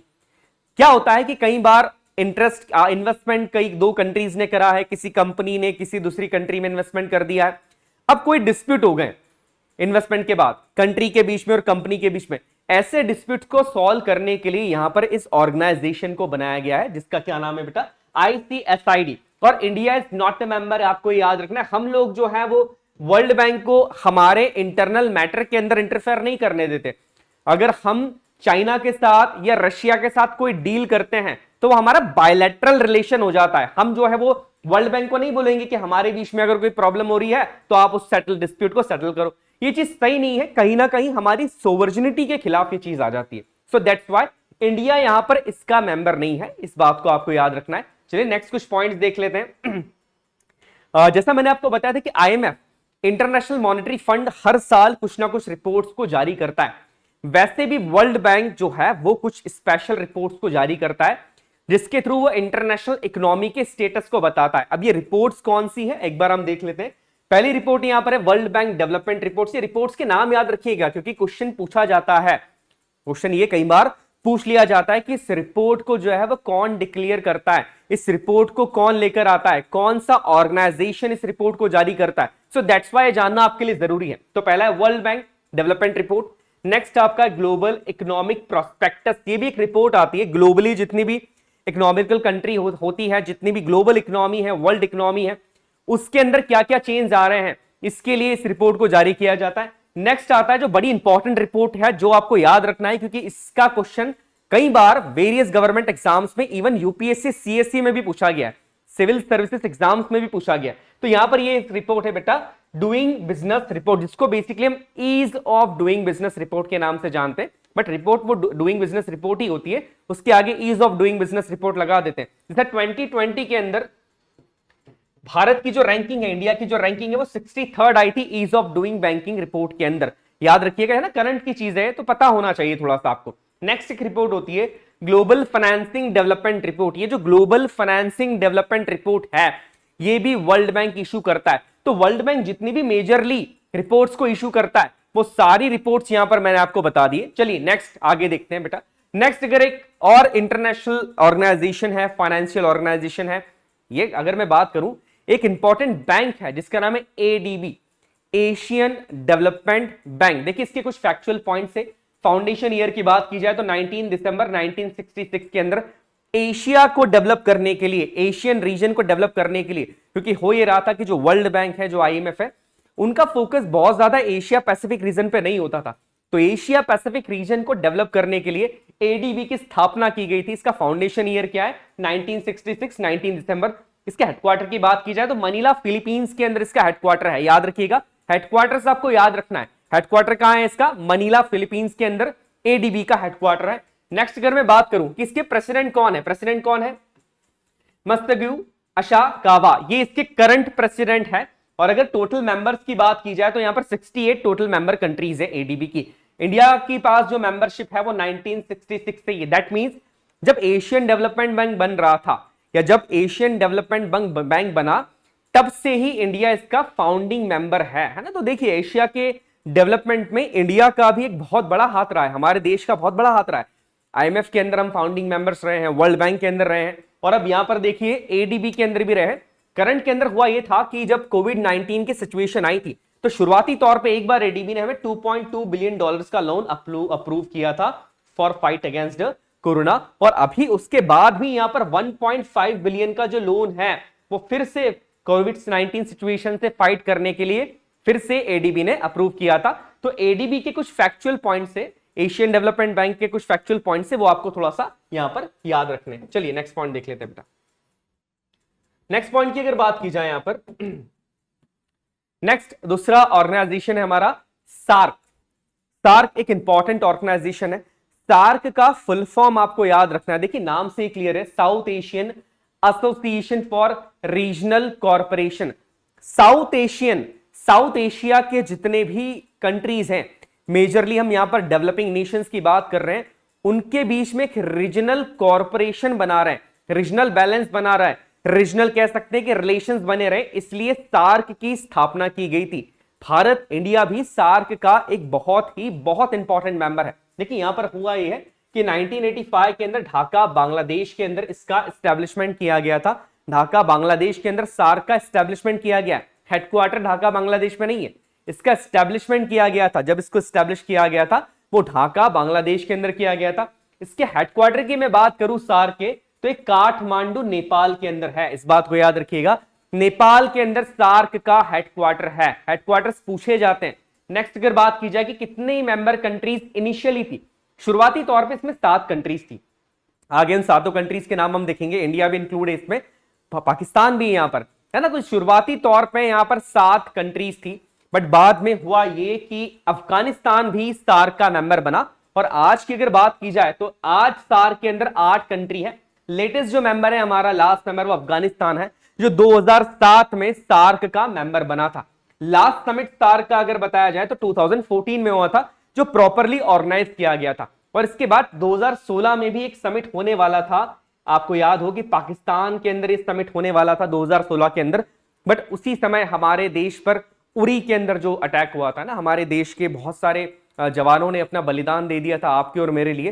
तो इस बात से या इस चीज को लेकर हमने पुरजोर ये कोशिश करी थी कि हमने पाकिस्तान का सार्क मीटिंग को होस्ट करने का विरोध किया था, और बाकी नेशंस ने भी हमने हमारा साथ दिया, इस बात में हमारे देश का साथ दिया, और सार्क मीटिंग को कैंसिल कर दिया गया था। पाकिस्तान के अंदर उस मीटिंग को हमने होस्ट नहीं होने दी थी।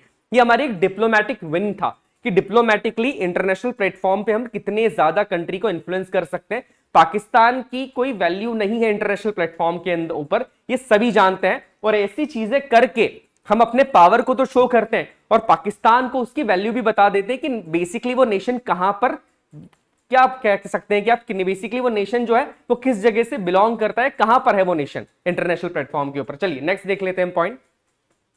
नेक्स्ट अगर पॉइंट की बात की जाए बच्चों की, सार्क के अंदर जो मेंबर कंट्रीज मैंने ऐड बताई है, इंडिया, बांग्लादेश, नेपाल, श्रीलंका, मालदीव्स, भूटान, अफगानिस्तान एंड पाकिस्तान, ये सारे सार्क की मेंबर कंट्रीज हैं। इसके अलावा अगर बात की जाए कि यहां पर 9 ऑब्जर्वर कंट्रीज भी होती हैं। ऑब्जर्वर कंट्री का काम यह होता है कि सार्क जो अपना काम कर रही है, डेवलपमेंट के लिए काम कर रही है, पॉलिसीज जो बना रही है, उन पॉलिसीज को प्रॉपरली ऑब्जर्व करना। बिकॉज क्योंकि देखिए ये सारी जो कंट्रीज है डेवलपिंग नेशन है, और यहां पर आप देखेंगे तो मोस्टली जो नेशन थे, यूएसए की हम बात कर रहे हैं, यहां पर ऑस्ट्रेलिया की बात करें, यूरोपियन यूनियन की बात करें, ये लोग डेवलप्ड नेशंस हैं। तो यहां पर हमें टेक्निकल असिस्टेंट देने के लिए, डेवलपमेंट के अंदर मदद करने के लिए यहां पर 9 ऑब्जर्वर्स को भी चुना जाता है, जो 9 ऑब्जर्वर्स होते हैं।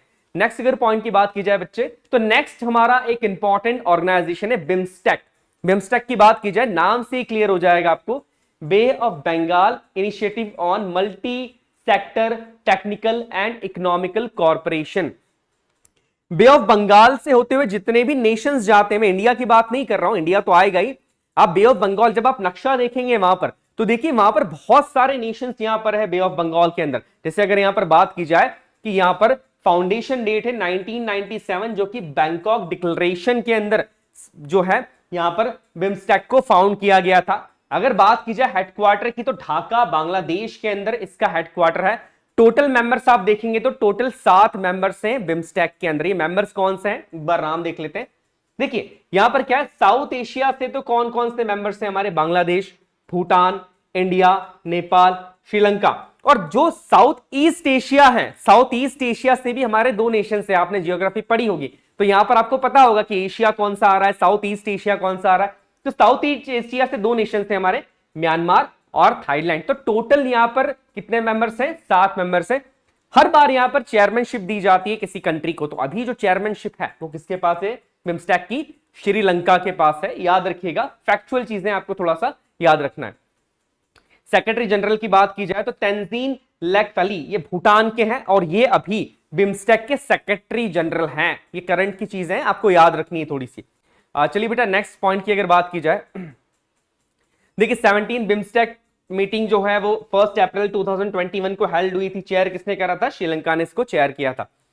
अब देखिए यहां पर एक इंपॉर्टेंट टॉपिक हम डिस्कस कर लेते हैं, जो इकोनॉमिक्स के अंदर बहुत ज्यादा इंपॉर्टेंट है, और इससे क्वेश्चन पूछे जाने के चांसेस भी काफी ज्यादा हैं। ये हमारा goods and services tax, GST जिसके नाम से हम जानते हैं। आज जितना भी टैक्स के फॉर्म में हम पैसा पे करते हैं वो जीएसटी ही है, गुड्स एंड सर्विसेज टैक्स। देखिए इसके कुछ फैक्चुअल पॉइंट्स को हम पहले जानेंगे। फैक्चुअल पॉइंट्स को जानने के बाद मैं आपको यह भी बताऊंगा कि जीएसटी नॉर्मली वर्किंग कैसे करता है और कैसे इसने डबल टैक्सेशन की प्रॉब्लम को सॉल्व कर दिया है, और जितने सारे अलग अलग से इनडायरेक्ट टैक्स थे उन सारे इनडायरेक्ट टैक्स को सब्स्यूम कर लिया। सब्स्यूम का क्या मतलब होता है, अपने आप में मिला लिया है, और एक सिंपल सा एक ही टैक्स होगा, that means one nation one tax, जो कि क्या है हमारे देश में जीएसटी है। देखिए जीएसटी की बात की जाए, जीएसटी का फुल फॉर्म क्या है, it is a single tax on the supply of goods and services right from the manufacturing to the end of customer. Normally होता यह है कि जब भी आप, अगर मैं जीएसटी से पहले की बात करूं, आप किसी कमोडिटी को परचेस करते थे तब तक उस पर 2 से 3 बार टैक्स लग गया था। कैसे लग गया था, मैं आपको सिंपल से एग्जांपल से बताता हूं। मान लीजिए कि आप जो है वो एक मैन्युफैक्चरर से कोई रॉ मटेरियल परचेस करते हैं। जब आपने उस रॉ मटेरियल को परचेस करा उस मैन्युफैक्चरर से, तब भी आपने उसके ऊपर टैक्स दिया। जब रॉ मटेरियल को परचेस करने के बाद आपने उसको फिनिश गुड्स के अंदर बदल दिया, तब भी आपने सरकार को टैक्स दिया। फिनिश गुड्स में बदलने के बाद जब वो चीज रिटेलर के पास जाती है तो रिटेलर जब उसको परचेस करता है तो रिटेलर भी टैक्स दे रहा है, और रिटेलर से जब वो चीज हमारे पास आती है तो हम उसके ऊपर टैक्स देते हैं। दैट मीन्स यहां पर डबल टैक्सेशन का प्रॉब्लम हो रहा है कि टैक्स ऑलरेडी किसी चीज पे लगा हुआ है, उसके ऊपर बार बार हमें टैक्स देना पड़ रहा है। यह समस्या बहुत ज्यादा बढ़ गई थी। इस डबल टैक्सेशन की प्रॉब्लम से बचने के लिए यहां पर एक सोल्यूशन की जरूरत थी, जो था GST, goods and services tax, जो कि एक सिंगल टैक्स है। आपको बार बार टैक्स के ऊपर टैक्स देने की जरूरत नहीं है, एक ही बार एक परसेंट के फॉर्म में ये आपसे एक बार एक सिंगल टैक्स ले लिया जाता है। देखिए यहां पर लिखा है, इस पॉइंट को याद रखिएगा, right from the manufacturer to the end of the consumer, कि जो मैन्युफैक्चरर ने जब से वो चीज बनाई है तब से लेके कंज्यूमर तक सिर्फ एक बार टैक्स लगाया जाएगा, बार बार टैक्स नहीं लगेगा। और वही चीज हमारी क्या थी, जीएसटी थी, गुड्स एंड सर्विसेज टैक्स। देखिए यहां पर कुछ पॉइंट्स और लिखे हैं। It meant to be a single comprehensive tax that will subsume, subsume का क्या मतलब होता है, अपने आप में मिला देना, सबमर्ज कर लेना। That will subsume all the other smaller या similar indirect taxes on the consumption like service tax. देखिए बहुत सारे टैक्सेस लगते थे, मैन्युफैक्चरर को सर्विस टैक्स देना पड़ रहा था, मैन्युफैक्चरिंग टैक्स देना पड़ता था। यहां पर उन सारे टैक्सेस को सबस्यूम कर दिया गया, मिला दिया गया है एक ही टैक्स के अंदर, जिसका नाम था GST, goods and services tax, जो आज भी हमारे देश में लागू किया जाता है। यहां पर देखिए तीन तरह के टैक्सेस होते हैं। एक होता है सीजीएसटी, जिसे हम सेंटर जीएसटी के नाम से जानते हैं। एक होता है एसजीएसटी, जिसे हम किसके नाम से जानते हैं, स्टेट जीएसटी। और एक होता है आईजीएसटी, जिसे हम इंट्रा स्टेट जीएसटी के नाम से जानते हैं। नेक्स्ट अगर यहां पर बात की जाए बेटा, अब यहां पर जीएसटी के स्लैब्स होते हैं। आपने देखा होगा, आपने मार्केट से कोई चीज परचेस करी तो कई बार उस पर 12% के हिसाब से जीएसटी लिया जाता है। आप कार परचेस करने जा रहे हैं तो वहां पर आपसे 18% के हिसाब से ले रहे हैं। आपको लग्जरी आइटम परचेस कर रहे हैं जो कि बहुत लग्जरियस गुड्स है, तो उसके ऊपर आपको 28% के हिसाब से टैक्स देना पड़ता है। तो यहां पर जीएसटी के मेजरली 4 स्लैब्स डिसाइड किए गए हैं शुरुआत से ही। पहला है आपका 5% का, दूसरा आपका होता है 12% का, तीसरा 18% का, और चौथा जो है वो 28% का। आप देखिएगा, आप अगर अब ये टैक्स कौन सा है, goods and services tax. That means अगर आपने कोई फिजिकल गुड परचेस किया है तो भी आपको ये टैक्स देना है, और आपने कोई सर्विस अवेल की है तो भी आपको ये टैक्स देना पड़ता है। जैसे सर्विस कौन सी है, आप गए हो शॉप के अंदर या आप किसी होटल में गए हो, होटल में जब आप खाना खाते हो दैट मींस आपने उस सर्विसेज को लिया है। होटल में खाना खाने के बाद जब आपके पास बिल आता है तो बिल के अंदर जीएसटी जुड़ा होता है। वैसे ही अगर आप फ्लाइट का टिकट लेते हो, फ्लाइट के टिकट के अंदर भी जीएसटी जो है वो जुड़ा रहता है। तो ये दोनों चीजें क्या है, ये दोनों तो सर्विसेज है। दैट्स व्हाई इसे गुड्स एंड सर्विसेज टैक्स के नाम से भी जाना जाता है, क्योंकि ये सर्विस के ऊपर भी लग रहा है और गुड्स के ऊपर भी लग रहा है। नेक्स्ट अगर बात की जाए कि देखिए जीएसटी जो बिल है, कि जीएसटी जैसी कोई चीज होना चाहिए, इसके लिए एक बिल इंट्रोड्यूस किया गया था पार्लियामेंट के अंदर। शुरुआती तौर पे ये 2004 में इंट्रोड्यूस किया गया था 122nd अमेंडमेंट एक्ट के थ्रू। बट देखिए यहां पर कुछ चीजें हुई और उसके बाद यहां पर हुआ ये कि 101 कॉन्स्टिट्यूशन अमेंडमेंट एक्ट, आपको याद होगा मैंने बताया आपको 101 कॉन्स्टिट्यूशन अमेंडमेंट एक्ट के थ्रू, जो कि 2016 का है, उसके थ्रू यहां पर जीएसटी को अप्रूव कर दिया गया। और 1 जुलाई इंप्लीमेंटेशन डेट पूछी जा सकती है कि जीएसटी देश में कब से लागू हो रहा है। याद रखिएगा 1 जुलाई 2017 से, 1 जुलाई 2017 से जीएसटी देश में लागू हो गया है। गुड्स एंड सर्विसेज टैक्स जो है वो जीएसटी लग गया है। कौन सा एक्ट था हमारा, एक्ट याद रखिएगा, अमेंडमेंट कौन सा है, 101st कॉन्स्टिट्यूशन अमेंडमेंट एक्ट। और यहां पर याद रखिएगा हमारा जो जीएसटी एक्ट है वो कौन सा है, 2016 का। नेक्स्ट अगर बात की जाए कि वन नेशन वन टैक्स की बात करता है, जो ऑलरेडी मैं आपको बता चुका हूं, वन नेशन वन टैक्स। अब देखिए क्या होता है, जीएसटी के साथ साथ एक नई चीज हमारे संविधान में भी ऐड की गई थी। एक नई चीज जो है, एक नया काउंसिल ऐड किया गया था जिसका नाम था जीएसटी काउंसिल। अब मान लीजिए जीएसटी के जो स्लैब्स हैं, यहां पर आप देख रहे हैं 8% का स्लैब्स है, जो भी स्लैब्स हमारे 5% वाला है। अब इन स्लैब्स के अंदर अगर कोई चेंजेस लाना है तो क्या ये चेंज सिर्फ केंद्र सरकार ला सकती है, क्या ये पूरा पावर सेंट्रल गवर्नमेंट के पास में होना चाहिए? ऐसा जरूरी नहीं है। क्यों? क्योंकि हमारे देश के अंदर जीएसटी जो है वो टैक्स तो लग रहा है, बट वो सेंटर के लिए भी होता है और स्टेट के लिए भी होता है। तो यहां पर जब भी टैक्सेशन के अंदर चेंज आए या जीएसटी में बेसिकली चेंज आए, उसके डिसीजन में यहां पर स्टेट की भी कह सकते हैं कि एक मंजूरी की जरूरत थी, या कह सकते हैं कि स्टेट के भी कॉर्पोरेशन की जरूरत थी। दैट्स व्हाई यहां पर एक काउंसिल का निर्माण किया गया जिसका नाम था जीएसटी काउंसिल। अब देखिए हुआ क्या था, हमारे आर्टिकल संविधान के अंदर एक नया आर्टिकल जोड़ा गया, आर्टिकल 279A। जिसमें कहा गया कि प्रेसिडेंट जो हमारे देश के राष्ट्रपति होंगे वो जीएसटी काउंसिल को फॉर्मुलेट करेंगे। देखिए कॉन्स्टिट्यूशन के अंदर भी पॉलिटी का भी क्वेश्चन यहां पर बन जाता है कि जीएसटी काउंसिल जो है वो किस आर्टिकल के अंदर आती है। तो आर्टिकल 279A के अंदर जीएसटी काउंसिल का प्रावधान यहां पर किया गया। भाई काउंसिल है, यहां पर बेसिकली होता क्या है कि जितने भी डिसीजन हैं टैक्सेशन से रिलेटेड, बेसिकली जीएसटी के टैक्सेशन से रिलेटेड डिसीजन, उसका डिसीजन या कह सकते हैं कि उसके ऊपर अगर कोई डिसीजन लेना है तो इस काउंसिल के लोग मिल बैठ के उसका डिसीजन लेते हैं। काउंसिल के अंदर हमारे सेंटर के रिप्रेजेंटेटिव्स होते हैं और सारे स्टेट्स के भी यहां पर रिप्रेजेंटेटिव्स होते हैं। देखिए इसको थोड़ा सा और आगे समझते हैं हम यहां पर। अब यहां पर क्या है कंपोजिशन के जीएसटी काउंसिल में होता क्या है, तो देखिए हमारे जो यूनियन फाइनेंस मिनिस्टर होते हैं, बेसिकली मैं बात करूं देश की जो फाइनेंस मिनिस्टर हैं, जैसे कि अभी अगर बात करें तो निर्मला सीतारमण जी हमारे देश की फाइनेंस मिनिस्टर हैं। तो यहां पर अगर बात की जाए कि देश का जो फाइनेंस मिनिस्टर होता है बेसिकली वही इसके क्या होते हैं, चेयरपर्सन होते हैं। तो हमारे जो फाइनेंस मिनिस्टर होंगे वो जीएसटी काउंसिल के चेयरपर्सन होंगे। इसके अलावा the union minister of state in charge of revenue और फाइनेंस इसके मेंबर्स होते हैं। जितने भी स्टेट्स हैं एमपी, यूपी, बिहार, गुजरात, उन स्टेट्स के जो फाइनेंस मिनिस्टर हैं या उन स्टेट्स ने जिनको अपना रिप्रेजेंटेटिव बना के इस काउंसिल में भेजा है वो भी इसके मेंबर्स होते हैं। तो देखिए क्या हो रहा है, सेंटर का भी रिप्रेजेंटेशन है यहां पर और स्टेट का भी रिप्रेजेंटेशन है। तो जब भी जीएसटी के टैक्सेस या स्लैब्स को अलग करने की बात की जाएगी, चेंजेस करने की बात की जाएगी, इसके अंदर सेंटर का भी एक हाथ होगा और स्टेट का भी हाथ होगा। चलिए नेक्स्ट पॉइंट देख लेते हैं बेटा। यहां पे नेक्स्ट पॉइंट की अगर बात की जाए तो तीसरा एक कंपोजिशन और होता है the minister in charge of finance और taxation of any other ministry nominated by the each state government. जैसा कि मैंने आपको बता दिया कि या तो उस स्टेट के फाइनेंस मिनिस्टर मेंबर होते हैं या किसी और पर्सन को इंचार्ज स्टेट में दे रखा है फाइनेंस का, वो पर्सन को नॉमिनेट कर देता है स्टेट और वो जीएसटी काउंसिल का क्या बन जाता है यहां पर बेटा, मेंबर बन जाता है ना। अब यहां पर किसी भी मुद्दे के ऊपर अगर वोटिंग होती है कि मान लेते हैं एक मुद्दा आया है कि जो स्लैब, एक नया स्लैब लेके आना है जीएसटी के अंदर 15% का नया एक स्लैब लेके आना है।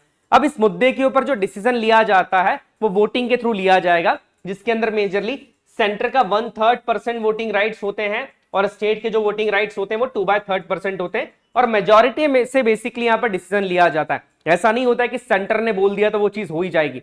जो भी मेजॉरिटी वोटिंग के बाद जिसके पास भी जो मेजॉरिटी से डिसीजन लिया जाता है उस मेजॉरिटी से यहां पर प्रॉपरली डिसीजन ले लिया जाता है। चलिए नेक्स्ट पॉइंट देख लेते हैं। ओके, अब देखिए यहां पर बहुत सारे कुछ क्वेश्चंस हम कर लेते हैं। लेक्चर हमारा प्रॉपरली कंप्लीट हो गया है। हमने इंटरनेशनल ऑर्गेनाइजेशंस देख लिया है, यूनाइटेड नेशंस को देखा है, आईएमएफ को देख लिया है, वर्ल्ड बैंक को देख लिया है। अब यहां पर कुछ क्वेश्चंस जो हमने करे हैं उसी से रिलेटेड हैं। चलिए पहला क्वेश्चन देखते हैं। बड़े सिंपल से क्वेश्चन है, एक क्वेश्चन का आंसर मैं आपको बता देता हूं, बाकी क्वेश्चंस आपको कमेंट बॉक्स के अंदर आंसर देना है। देखिए पहला क्वेश्चन क्या है, which of the following organisation lead the foundation towards the formation of international society Nations.